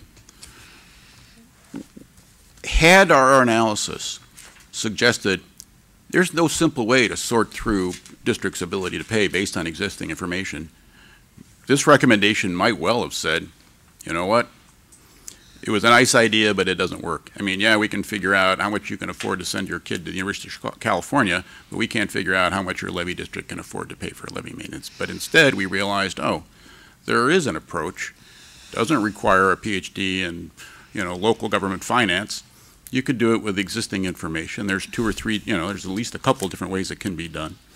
And so it seems a reasonable thing to do. Yeah, I mean, because it's a recommendation, the flood board has the flexibility, but our recommendation is utilize that provision because it's equitable. Right now, across the board, may not be equitable if you don't incorporate ability to pay. That's what I'm taking from this discussion. Equitable in both directions, low value crops, hey, asking too much, but higher value crops, well, hey, you're not contributing enough, you're taking up program funds that could go to other maintenance activities. If I may, I just wanted to react to something that I heard Ken say that we might need to clarify. While the cost share is a sliding scale based on ability to pay, or theoretically in the future based on ability to pay, there isn't a sliding scale built into what we're recommending on the deductible. Well, under Part B, in page 1920, on line 1923 on page 53, we say the deductible amount should be reevaluated periodically to reflect inflation and the needs of the program and its participants. So that would provide some flexibility. We're advocating flexibility, but not a sliding scale in the way that a deductible in any given year would be applied island by island. We've not suggested how the flood board should take account, or whoever implements this should take account of the needs of the program's participants. That might be a way that they do it. I mean, just for the sake of consistency, can we, say, for instance, you can apply the ability to pay guidelines on, the cost share to. Yeah, or they might do another way. They might want to say that they shouldn't amount to, we've talked about the impacts per acre, and on most of these, and I don't have the numbers in front of me, so I'm going from memory, but I think on many districts, the adjustment from the current $1,000 per mile to, let's say, $2,500 a mile, which would more or less reflect inflation since the deductible was set by the legislature. For many districts, that would be $4 to $8 an acre. But for some small districts, that might be $40 an acre. And so you might have a cap you wanted to put on it too. So there's a variety of different ways that you could do that could be more straightforward. Yeah, $2,500 a mile or $15 an acre, whichever is lower. Yeah, I'm just wondering, do we need to have more clarity in what we're sending on as a recommendation on how to deal if we're not talking about using the same methodology and you want to give them other flexibility. When we bring back language in March, either in the lines, kind of the introductory material between on line page 41, between 1844 and 1860, we'll either include language that tries to make that intention clearer, or else we'll try to do that in the problem statement. Thank you. So RRR5, there's no adjustments since we had suggested it in December, but this is the approach that says, hey, we want to continue working with the Flood Board and the others the Protection Commission and others who are interested to develop further approaches to levy funding that include beneficiary appraised approaches. And in the narrative, as well as I think maybe back in issues for further consideration, we've identified what seem like promising approaches. Some have been identified by DWR, some have been identified by our staff. The Flood Protection Plan has an interesting suggestion in its own draft, so we're not trying to pick the winner. And again, my own suspicion is that the approaches are going to vary around the Delta. It's not a one-size-fits-all solution. But I think as we begin to then focus in on, hey, here's specific sets of improvements we want to finance, we can identify the best way to go after those.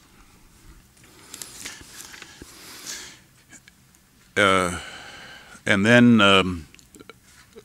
RR6 is unchanged regarding state funding for non-structural solutions, and RR7, which is about funding to protect infrastructure, the recommendations regarding working with the Public Utilities Commission to make sure that they're encouraging investor-owned utilities that they regulate to contribute funds for levies, improvements that would protect their infrastructure remain unchanged from the current Delta plan. but we've added a new provision regarding Caltrans. Right now, our understanding from our meetings with them is that they feel they don't have the authority to invest outside of their right-of-way. So even if the least cost alternative to providing protection for one of their highways was, rather than try to raise the whole road bed, let's give some funds to the local reclamation district to improve their levee in lieu of us having to spend them on the road bed. They believe they don't have that authority now, and so we want to just make sure that they have that authority, that they should be given that when that's the least cost alternative.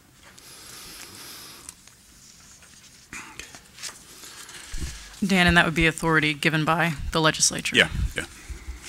So should we clarify that in the recommendation? Well, just as a point of style, I think we've tried not to call out the legislature. People have suggested to us that maybe it's not appropriate for administrative agencies to make suggestions. Do it on the other page, though.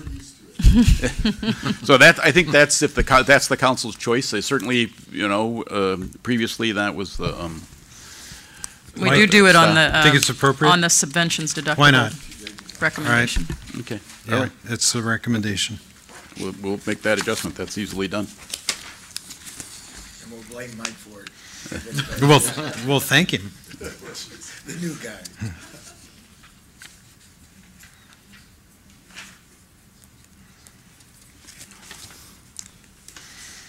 Page 59.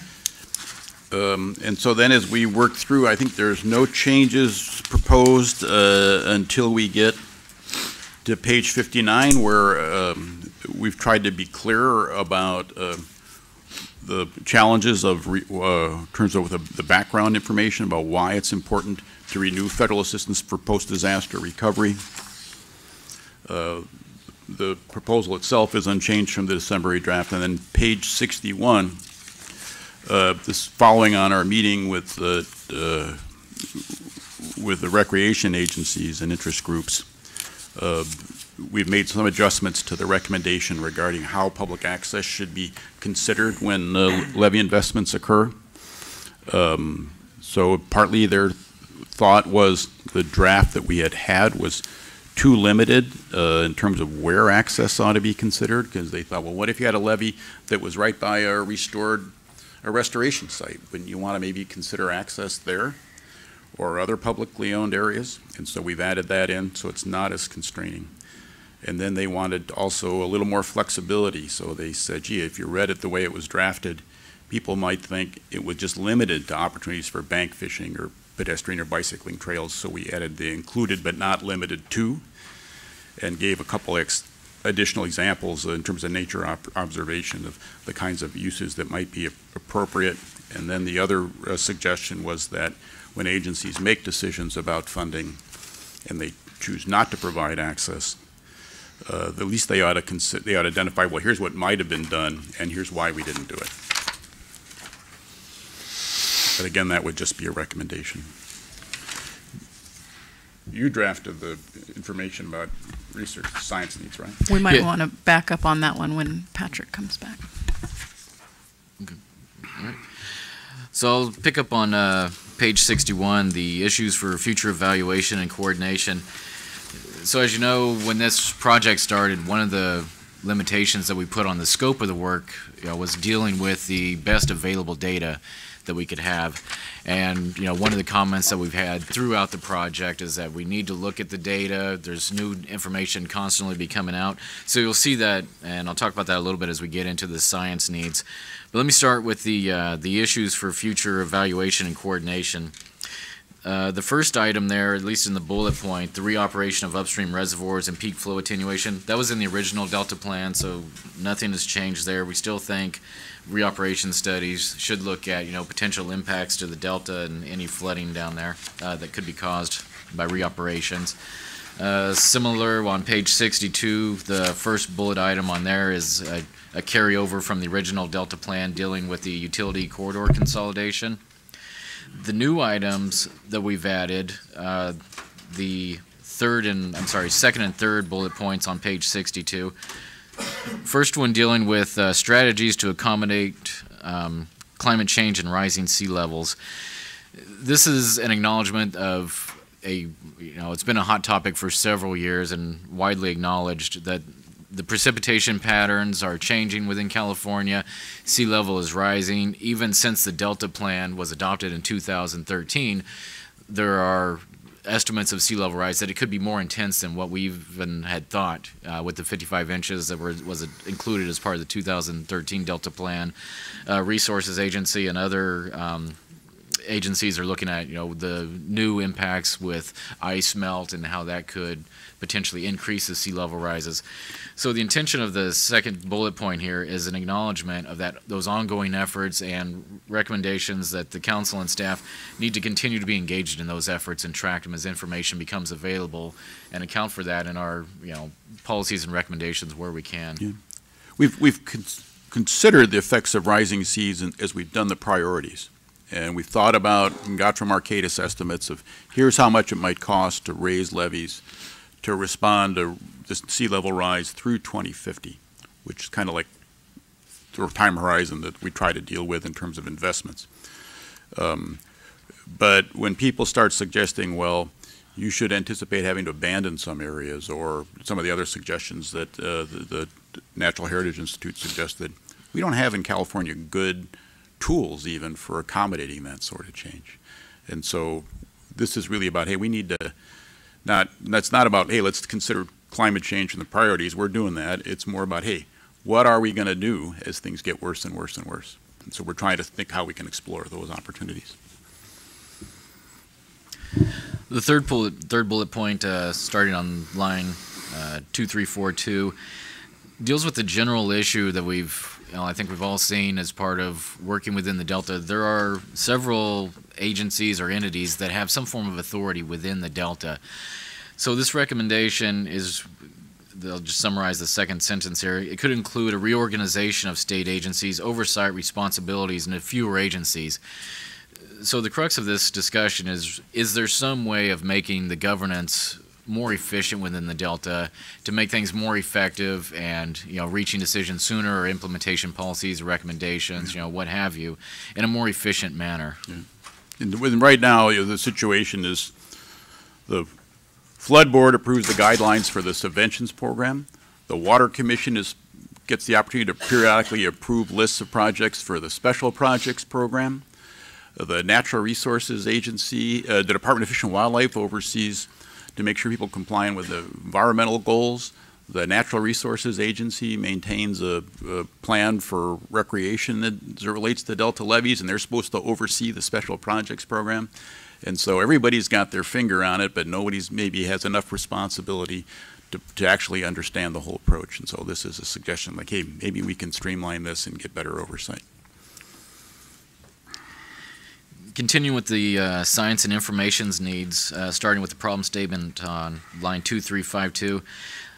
Some additional text has been added just to acknowledge that there is always new data becoming available, and we want to just reiterate that this is intended to be an ongoing effort as new data becomes available. The Levee Investment Strategy and the risk analysis and these policies and recommendations are intended to be carried forward, and as information becomes available and as we review these, even as part of the Delta Plan, every 5 years as part of that process, or more frequently if data is available and we have the capacity to make these reevaluations, we should look at these items and incorporate new data into the system and the analysis when it's practical and when we have it available.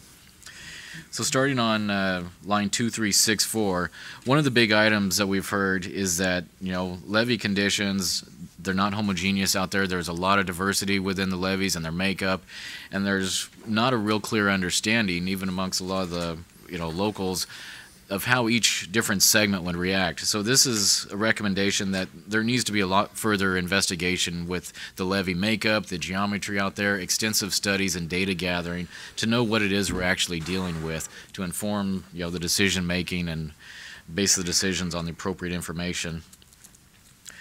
The second bullet point just deals with updating population information. This gets at the protecting the state interest of population at risk and expected annual fatalities. Just a simple update dealing with the census information as it becomes available, or if areas are redeveloped as that information plays into it. Item 2369, the bullet point there, dealing with possible levee failures and their impact to water quality. This goes back to a recommendation that we also heard from our peer review report, and that there needs to be an extensive analysis done based on the hydraulics of the delta and looking at the impacts for various water conditions, water year types, of what levee breaches would do, what's that impact to water quality, and how could that affect, you know, imports or other items. So that's something that should be looked at, and that's that effort was beyond the scope of what we had to work with the risk analysis, but it is something we definitely are in favor of, and we think that would be a beneficial analysis to pursue. So far, the studies that have been done have been funded by the state and federal water contractors, so they've done some work to look at what would impacts be on the quality of water at the South Delta pumps.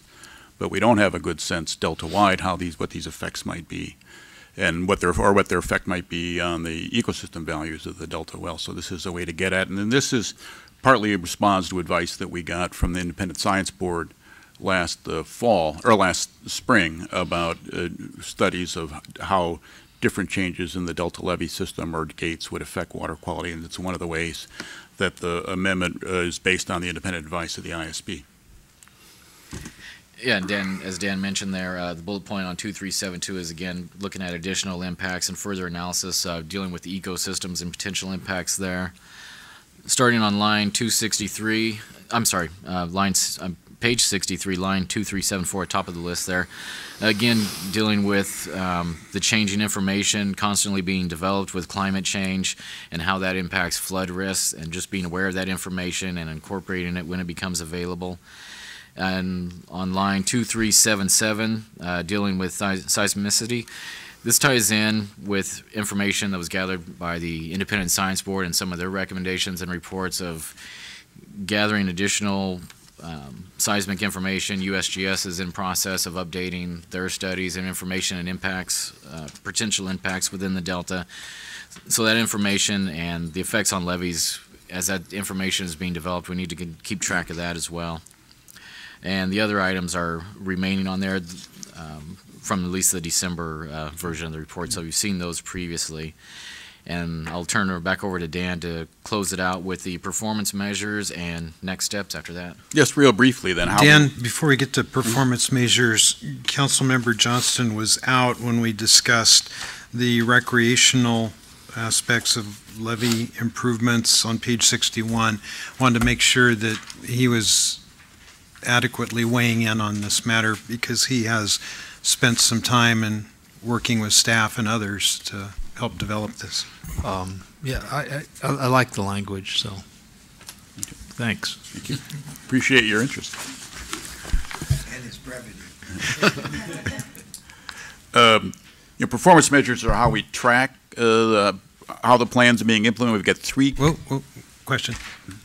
So before we get to performance measures, on page 63, line 2384,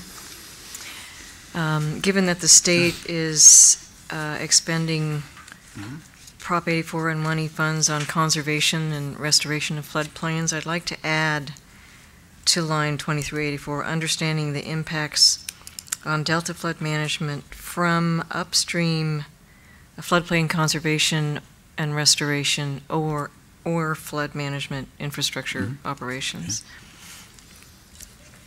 Good point. Floodplain. Okay.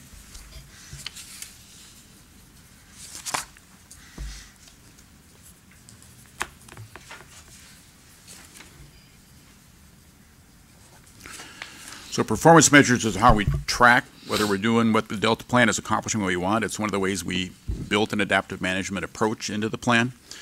Targets are what we're ultimately trying to attain. So we've always said we want to have 0 lives lost in floods. That's been an outcome that we've had in the Delta for many years, flood safety in terms of fatalities, and we want to, I think when we come back, in March, we'll be able to actually put some numbers on the expected decrease in annual fatalities and property damages. That'll be about maybe suggesting a 50% reduction in those measures within a time certain, and we can tie that into the direction the legislature's provided for the urban levees, for example. And then I wanted to point out that in the output measures, which is kind of what are we going to do, we've identified targets for levee improvements that would have 100% of the urban areas protected by levees that meet the urban levee standard. And as many people in the Delta have requested, we are suggesting that our target should be having 100% of the rural levees at or above the Bulletin 192.82 standard. So I think, Councilmember Thompson, that's one of the ways we've tried to respond to the recommendation of the DPC. When the legislature adopted Bulletin 192.82 as a guide for the subventions program and for state levee improvements, they recognized that maybe not every island was going to get there. There would be some where it might not be cost effective, or there were other approaches. But as a target to which we could aspire and measure how far short we fall, depending on how much funds are available, I think that makes sense as a way to kind of track our progress. We have a long way to go now, as we said. I think based on the information we have, there's only a handful of districts that are fully there, but there's many that are partway there. And so then we've identified the references we relied on, and that's one of the ways we show we're using the best available science. So I think that would conclude our briefing, and we can answer any more questions. Well, I think you've got most of the questions and comments, but is there anything further the council would like to provide staff before we take public comment? Ken. Very short.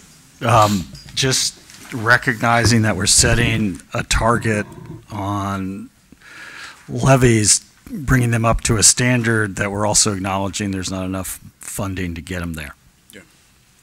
So just to put that out there, which gets back to, gee, should our report to the legislature really emphasize the issue of the inadequacy of funding, and that makes the importance of the funding mechanism even more critical.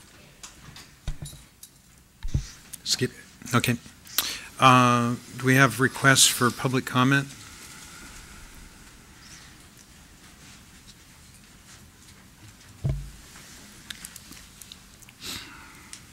Thank you, Pat. First up, Melinda Terry. I'm letting Tom go first. You'll see why. Oh, I can't wait. Okay, Tom, you've been drafted to plow the first furrow. Thank you very much. I was going to say welcome to the new member, but I guess he's out of the room at the moment. Yeah. As well. Hey, I see you want to comment on 12 and 16. Yeah, I came in very late yesterday. Right. And I wanted to comment on 12 today, but I wanted to do it after. I was going to recommend the same thing because we've got the item 17 public comment. If you'll take that up then. Right. So we focus our efforts on this. I'm happy to do that. Thank you. Actually, already discussed that with Pat. Is that okay, Melinda? Okay, great. First of all, I want to say that I think I've said this before, that we appreciate the fact that you've taken as much time as you have on a subject that probably didn't have much sex appeal to the council when it was assigned to you by the legislature. And a lot of the improvements or changes that you've made and the staff has made are good. And I wanted to make that clear before I launched into criticism.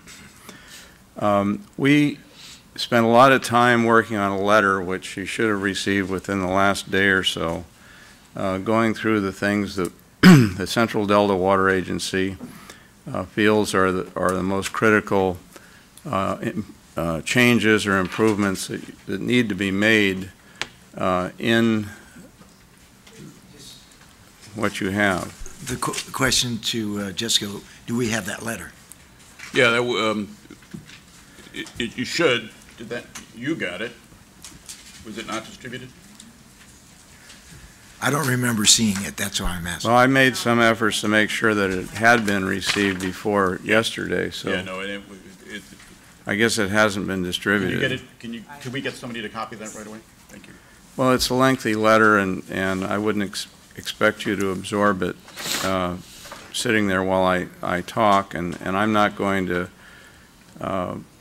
repeat it, contents, but I will suggest a couple of themes in it that I think are not only worthy of consideration, but really require consideration if you're going to have a program that fits into the reality of the situation.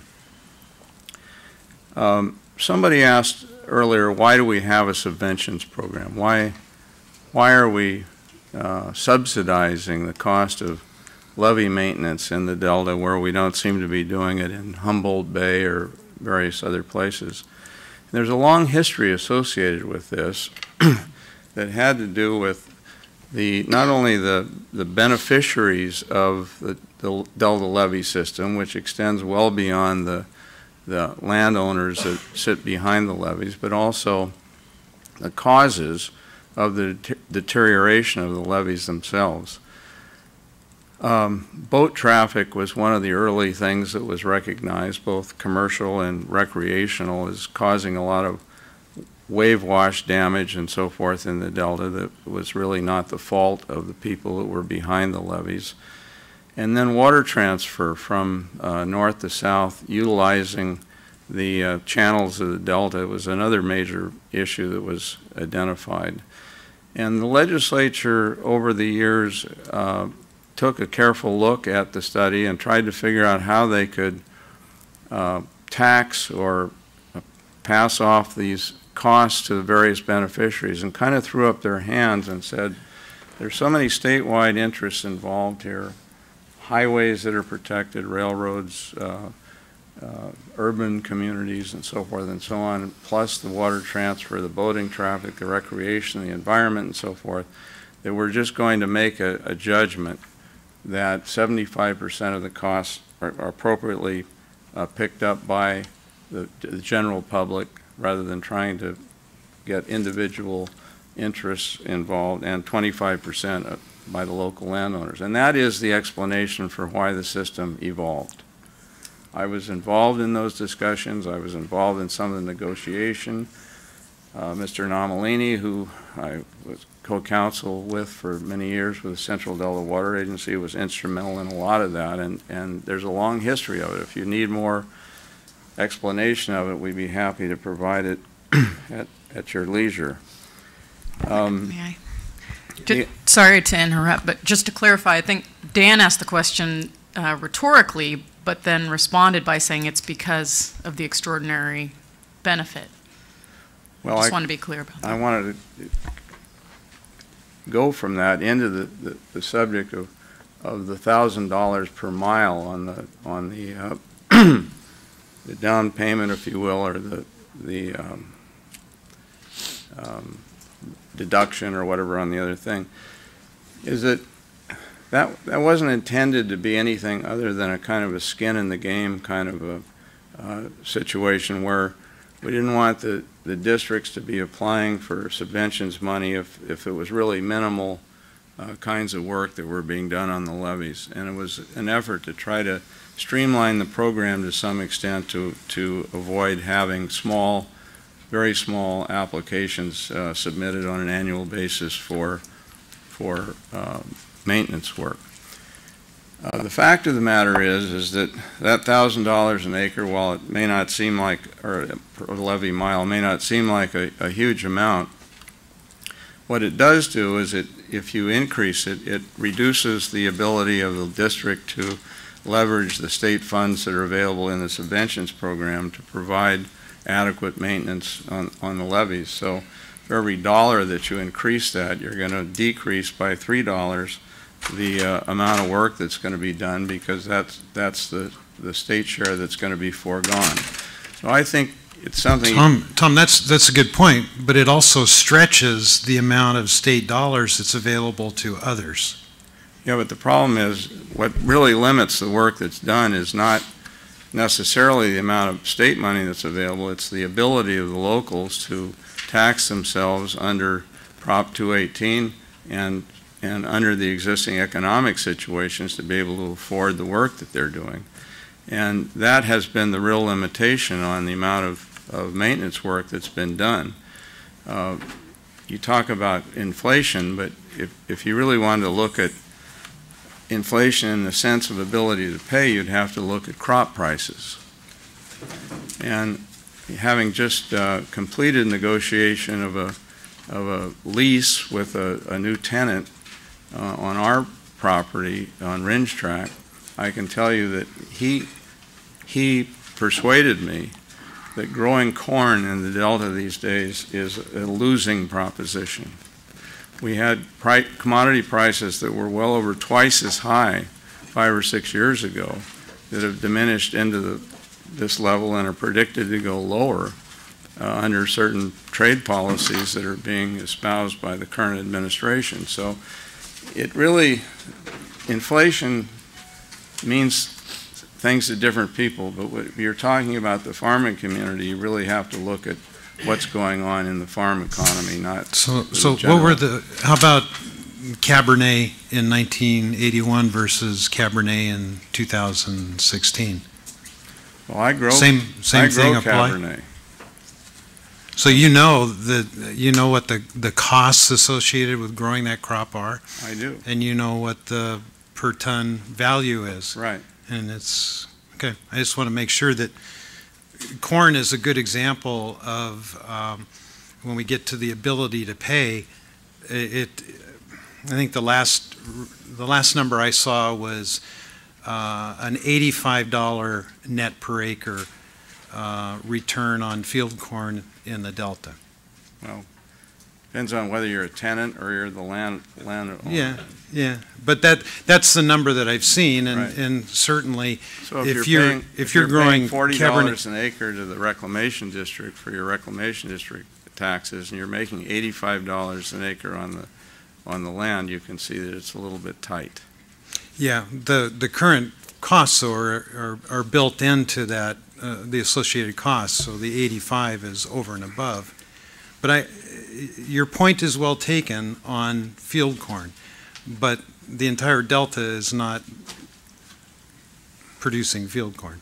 No, but the biggest portion of it is. A lot of it is, yes. And the areas that you're talking about producing wine grapes are on the perimeter of the Delta and are not necessarily protected by these levees we're talking about. So it's a complicated subject. It's not something that you can look at with paint with a broad brush if you're really serious about it. Ability to pay studies, we've gotten involved in those, and it's kind of like raising the $1,000 per levy mile thing. These studies are not cheap. You hire economists and one thing or another to come out and hash out all this stuff, and once again you're taking money out of the pot that might be used. So be a little bit careful about what kinds of costs you're going to pile on to the farming community in the Delta, and still expect to get a vigorous levee protection program. Now, the letter that I guess has been distributed to you now, which really talks about a subject that I've addressed several times here before, and I'm not going to go into great detail, but it really addresses the subject that I think that Pat Johnston has raised questions about, and others of you have raised questions about, Supervisor Thompson, Mr. Weinberg, about the fact that we have monies that have been established by bond issue these days for specific purposes, which are basically for assistance in the non-project levies in the Delta, versus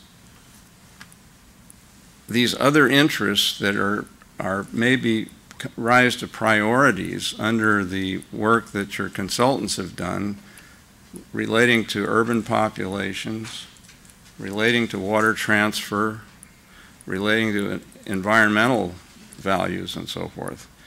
And what we're really saying is that the logical thing to do in the Delta is to take the monies that have been established for the non-project levies and try to establish a base level of protection, which we've really been working on hard for the last 25 years. And we've made apparently an enormous amount of progress, because we've just had the third major flood threat over the last several years without apparently any catastrophic levee failures in the Delta.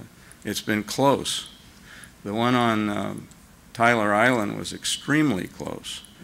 They had a slip on the inside of the levee there and ended up with about 18 inches of levee section left to guard. Fortunately, the water wasn't as high at that particular moment as it could have been previously or sometime later, and they were able to get in because they had established a reasonable levee base there with equipment and with materials. They got in very quickly with cooperation of adjacent reclamation district, which had a rock barge available across the river, and so it was lucky.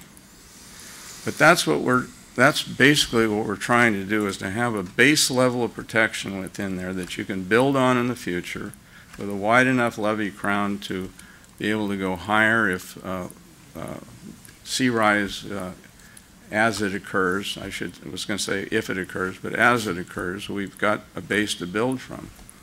And if you start taking that money and prioritizing and saying we're going to spend it all over here on this urban levee, or we're going to spend it all over here to help the water contractors, or we're going to spend it all over here because of some crane population, you're going to interfere with the progress that we've made, because this doesn't all happen at one time. Each of these districts has a 5-year plan, which is required under the DWR program. They don't do it all in 1 year. They do it as their local shares will support the cost share financing, whatever that percentage might be, with the Department of Water Resources, and they do it over time to build up these levees. So you can't just take all the money and put it in the high priority levees, because they can't do that amount of work in a short period of time, and then you're going to end up with a chaotic situation with the progress that we're making. So read the letter, if you will, please, and I would ask you to do what the letter says, which is the most sensible thing. Now, you'll hear from Melinda later, and you'll maybe hear from Eric Vink, and you've seen his letter or actually your letter from the Protection Commission, and we're all in agreement on this. And it's not it's something we've all looked at, we've worked together on, and we would ask you please to take very seriously these recommendations. So Tom, you would support the staff recommendation as a performance measure to bring the ag levies up to a Bulletin 192 standard? That's what we've been working on for. Okay. And you heard today that that's in the staff draft. And I don't object to the prioritization scheme or the value scheme that they've created, because that will be helpful, in helping the Department of Water Resources determine, which projects go forward in any one year, and maybe some of them can lag a little bit behind the others because their levee's in better shape. But the idea is to try to get everybody up to that level. We're within a hair's breadth of it now, actually. Well, last time you spoke, you told me it was $600 million. I said it's not more than that, and it depends on what you want to add on to it. If you want to add on a lot of environmental stuff or a wider levee crown or so forth, the numbers can vary a little bit. But our engineers tell us that we're well within $600 million to get the balance of the delta up to the to the Bulletin 192.82 level. Yeah. Okay. And I just wanted to put a definition to hair's breadth. Well, but a hair's breadth in the sense that there's $155 million left from 1E and 84, presumably that will help in this, and there's $295 million available in Proposition 1 for this purpose if, as we sometimes hear, there aren't efforts made to take that money away and spend it for something different, which of course we will be trying to keep our eye on and opposing as time goes on. Okay. That's really most what I wanted to say. The subject of Sherman Island came up a little bit earlier, and it raises a point which I would like to make. Dan Ray said, but you have to realize that Sherman Island protects the water quality for export. It contains Highway 160 and so forth. But that's the point of the process that we are talking about here, is that where you have these extraordinary state and private interests outside of the Delta land ownership available, they can be tapped in one fashion or another to create a lower degree of risk, a better levee on top of that base level of protection that we're talking about. And that's the way we ought to be doing this. That's, I think, what the Delta Protection Commission is working on, to try to find ways to bring these people in. In my way of thinking, in my 50 years of experience in dealing with reclamation districts and as a landowner and so forth, it's going to best happen on an island-by-island basis. Contra Costa Water District doesn't want to be tapped to build levees on Grand Island, but they're happy to go down and participate on Victoria, where they have an intake structure and so forth. So as the local people identify that they've got a greater interest in a lower degree of risk, a higher levee protection, they're capable of getting the people that benefit specifically from that levee involved in the financial participation of doing it. That happened on the East Bay Mud Aqueduct Islands. It's happening on Bacon Island with Metropolitan Water District, and so forth and so on. And that, I think, is the logical way to approach this thing. Get the base level done, and then if you're going to add to it to provide higher degrees of protection, lower degrees of risk, try to figure out how to get the other beneficiaries involved in those specific projects. And I think we'll have some success at doing that. Thanks, Tom. Thank you. Thanks, Tom. That concludes our public comment. Just kidding. Melinda Terry. Melinda Terry, Executive Director, California Central Valley Flood Control Association. And yeah, I wanted Tom to go first because our Delta RD members, we've all been meeting together, and so we do support the letter. And we thought you would have been able to read it, so that's why I had him go first, because we just first of all wanted to say we do support that. You know, and like he said, we do appreciate all the time you've spent on this, and I think we agree really on the end goals. We just differ a little bit maybe on how you're trying to get there, so we do hope you will really look at the letter and understand that we agree with prioritization, we agree with, again, some of the goals and how you're getting there. We definitely appreciate some of the new language that was put in that's already been discussed in terms of, you know, supporting the statements, supporting funding for the programs like subventions and special projects for the 75%.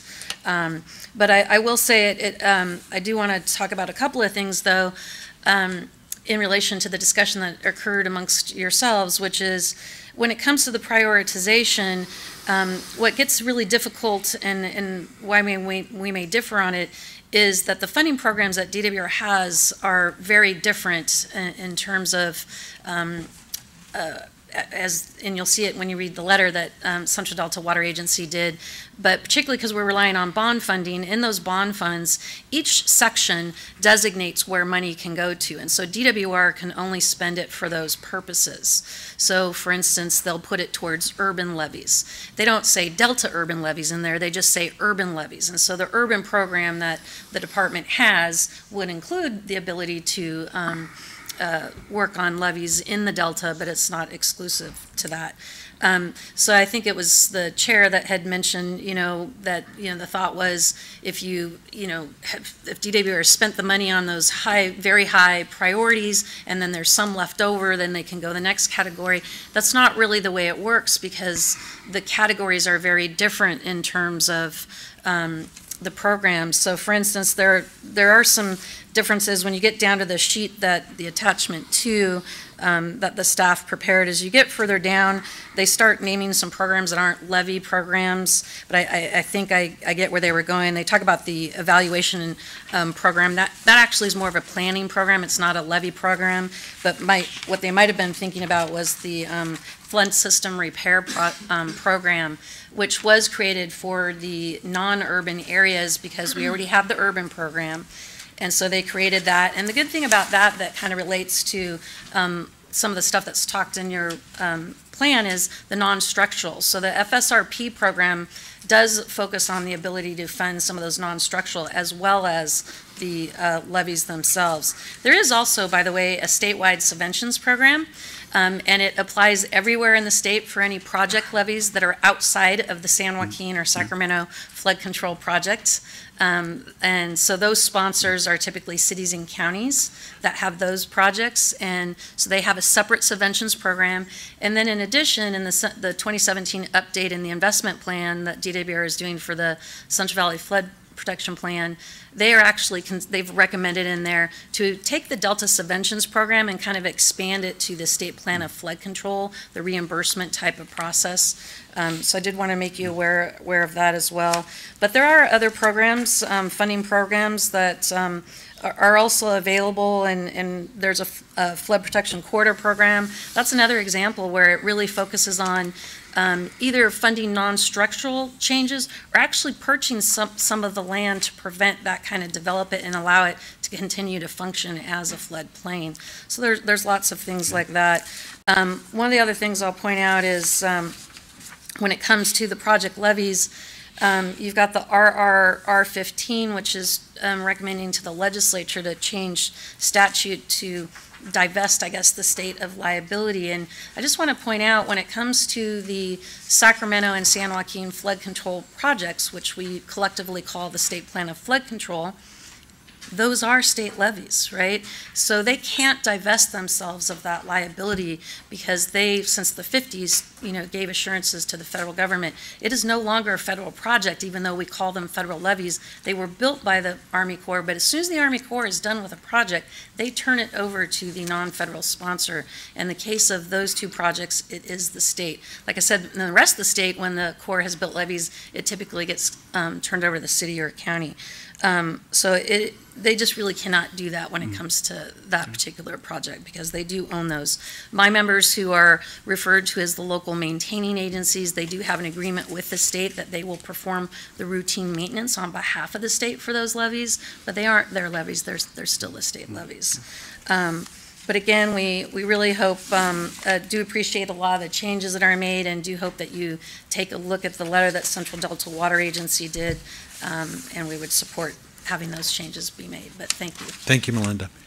Any other requests for comment? If Dan. I might ask a question while Melinda's here, Sure. because you mentioned the statewide subventions program, but my understanding of that program is, and a way in which it differs, I think, from the Delta program, which we were discussing, is my understanding of the state system is that's for the state's share of the capital cost of construction. It doesn't subsidize maintenance out of those levies, in my understanding, is it? Let me look, because I have it on here. Hold on a second.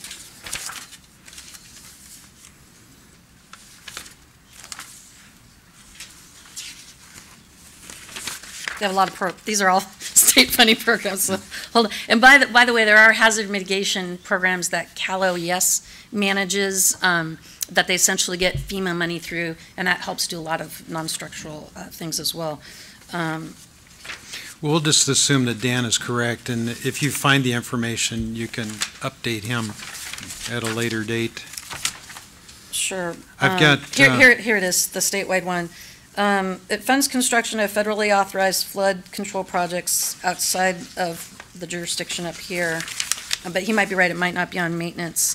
And also does some watershed flood protection, and it has a 50% cost share that can go up to 70% depending on some other factors, the multi-benefits, if you will, on disadvantaged communities. But I think you might be right. Okay. Yeah. Okay, Melinda, thank you. Any other requests for file item number 16? Okay, we're now to file item number 17, public comment. Tom, this would be the... So just next steps. If there are any concluding directions that council members want to provide to us before we move beyond this item? We'll have another opportunity to certainly comment. I mean, my comments today are not inclusive of all the comments I'll be making, so. Certainly, yeah. As I understand it, the hearing remains open. We're going to bring back a revised recommendation that'll reflect or at least the opportunity for public comment remains open. We'll bring back a revised recommendation that responds to the direction you've provided here, and maybe gives a couple alternatives in some cases as well for you to consider, even if we don't want to recommend them. We've done that in the past, and then we would hope that at that March meeting, then you would be willing to accept that recommendation and use it as then instruction for us as we move ahead with Environmental Quality Act compliance over the coming months. Yeah, and as a practical matter, you've already received a lot of comments that you're going to be processing. To give staff a chance to adequately respond to any additional comments, I'd recommend you get them in no later than the first week of March. And that'll give them a chance to process that. The staff report will be going out a week before the next council meeting, so that should be the goal for written comments. All right. Thank you. Anything else? I just want to thank the staff and Larry for the excellent presentation, and we'll see you next month.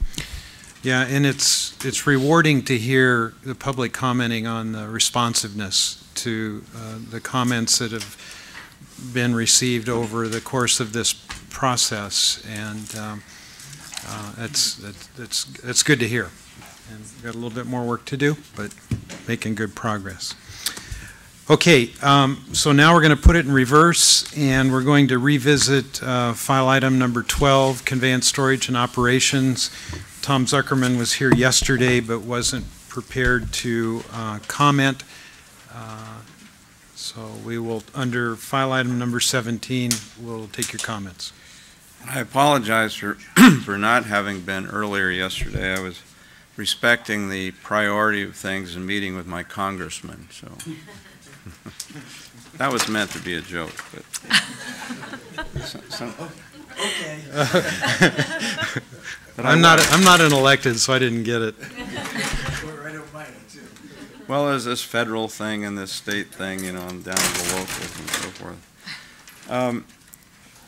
I understand that there's going to be an opportunity for a lot of public dialogue on the water conveyance system and operations stuff in the next few weeks, but probably won't all be there at that, and I wanted to take an opportunity to make a few general comments to you, which I'm sure will be enlarged upon as we go forward. And I think the comments that members of the council made yesterday picked up a lot of this as well, but the charge from the legislature is to look at options. And there's a sense in reading portions of the document that you have that the options have been foreclosed down to a one-lane, one-way road, and that we're just looking now at water fix because the governor's in a hurry to get that through the process and so forth. And I understand most of you sit here at the pleasure of the governor, and I can understand there might be Tom, some pressures associated. Let me interrupt you. That may be the perception, but that's not the truth. There is,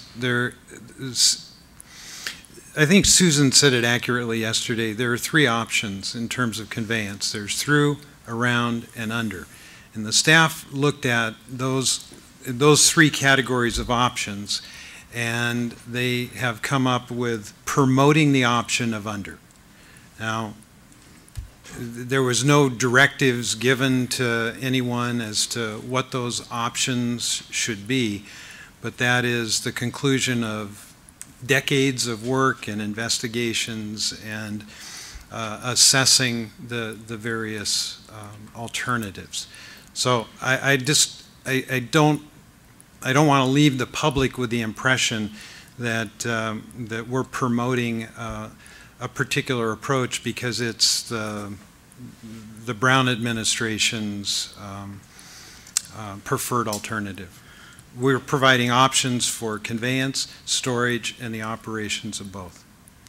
Well, I think you have a responsibility under the law that the legislature has given you to look at options, not to conclude from decades of one thing or another, which may have been biased from the outset, and it certainly is not supported by subsequent events, that this is necessarily the appropriate way of handling the problem.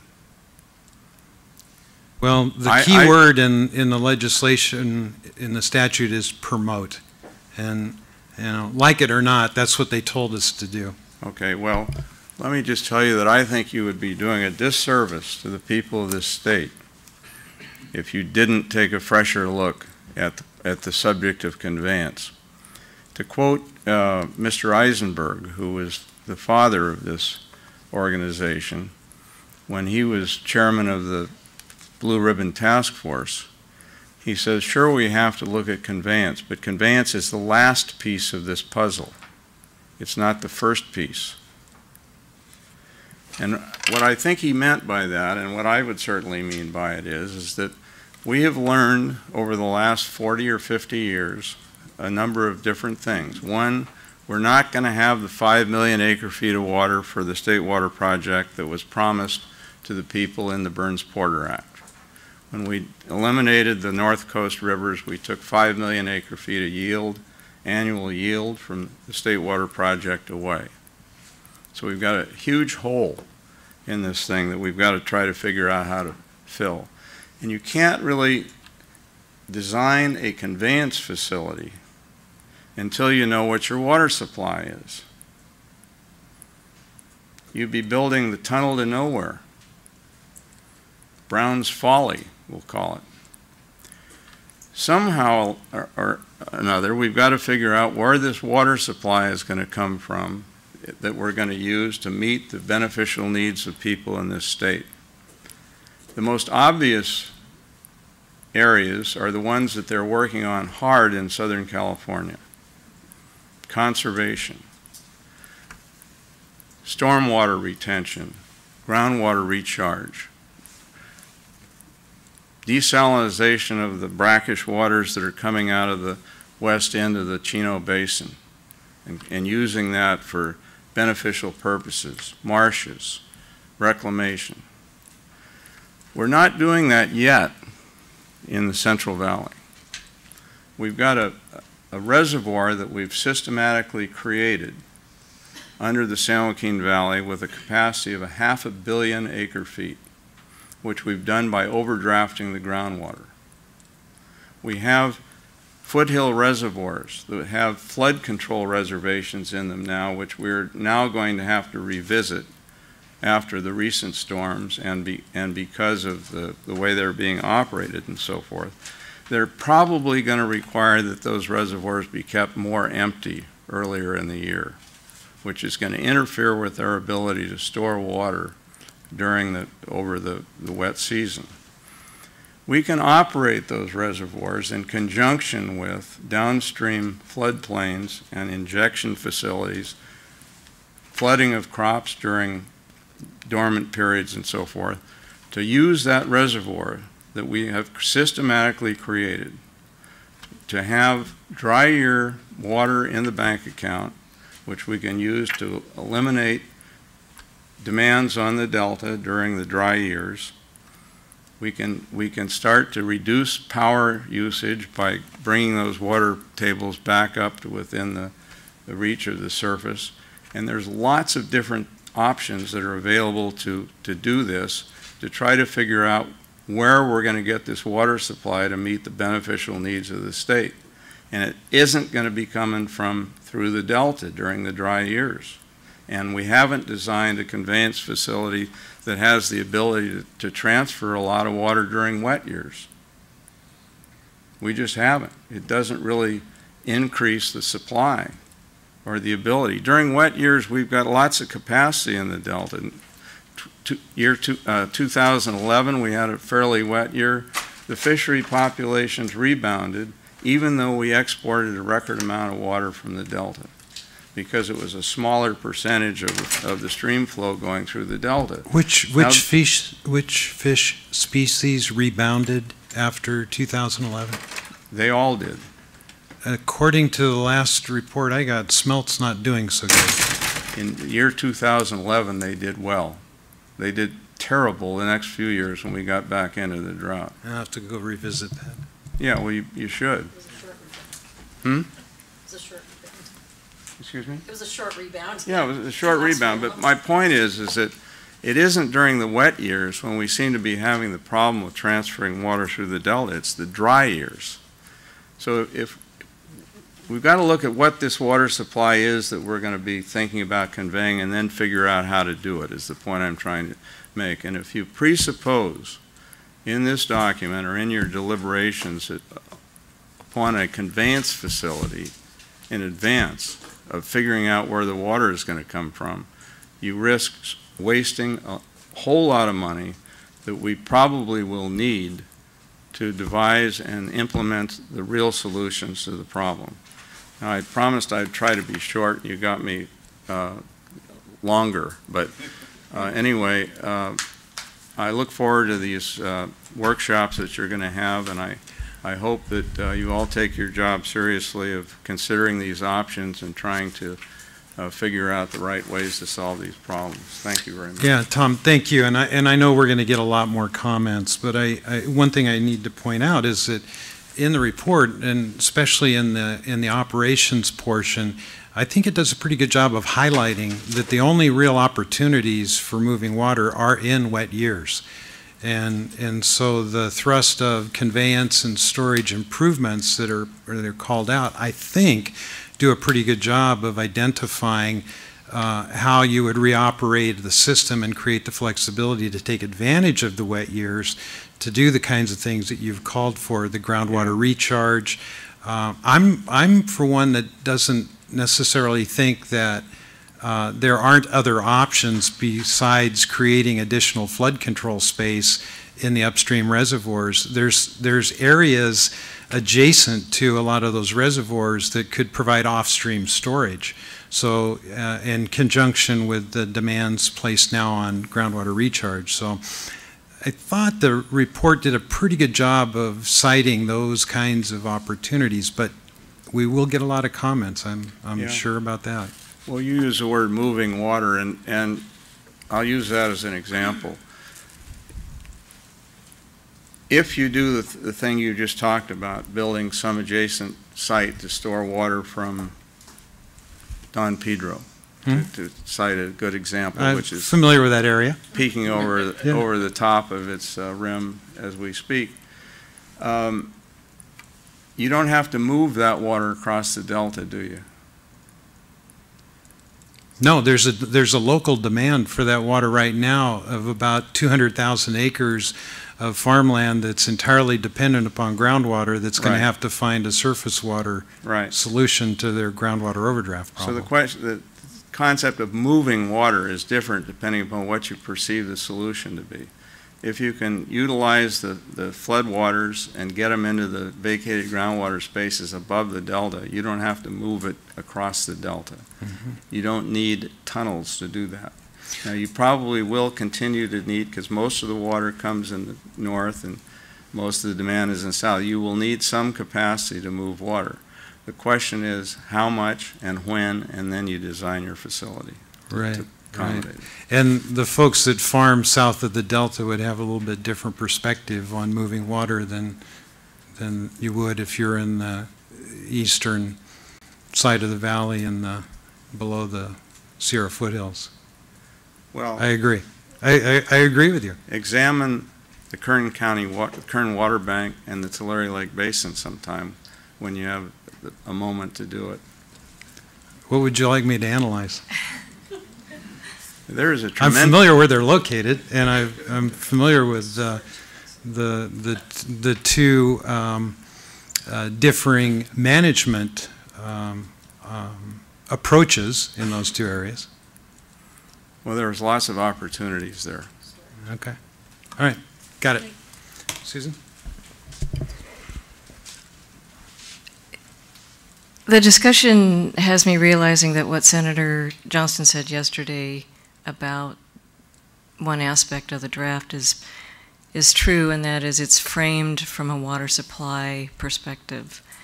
And although Tom is right, there's a lot of storage space in those groundwater basins, and we should figure out the supply side. I think the question of the imperiled ecosystem in the delta because of current conveyance methods also needs to be addressed. So I just don't want us to forget the other half of our co-equal goals. Okay. Anything else under file item 17? I think that brings us to the conclusion of this meeting. Thank you all for coming. See you next month. Had many meetings.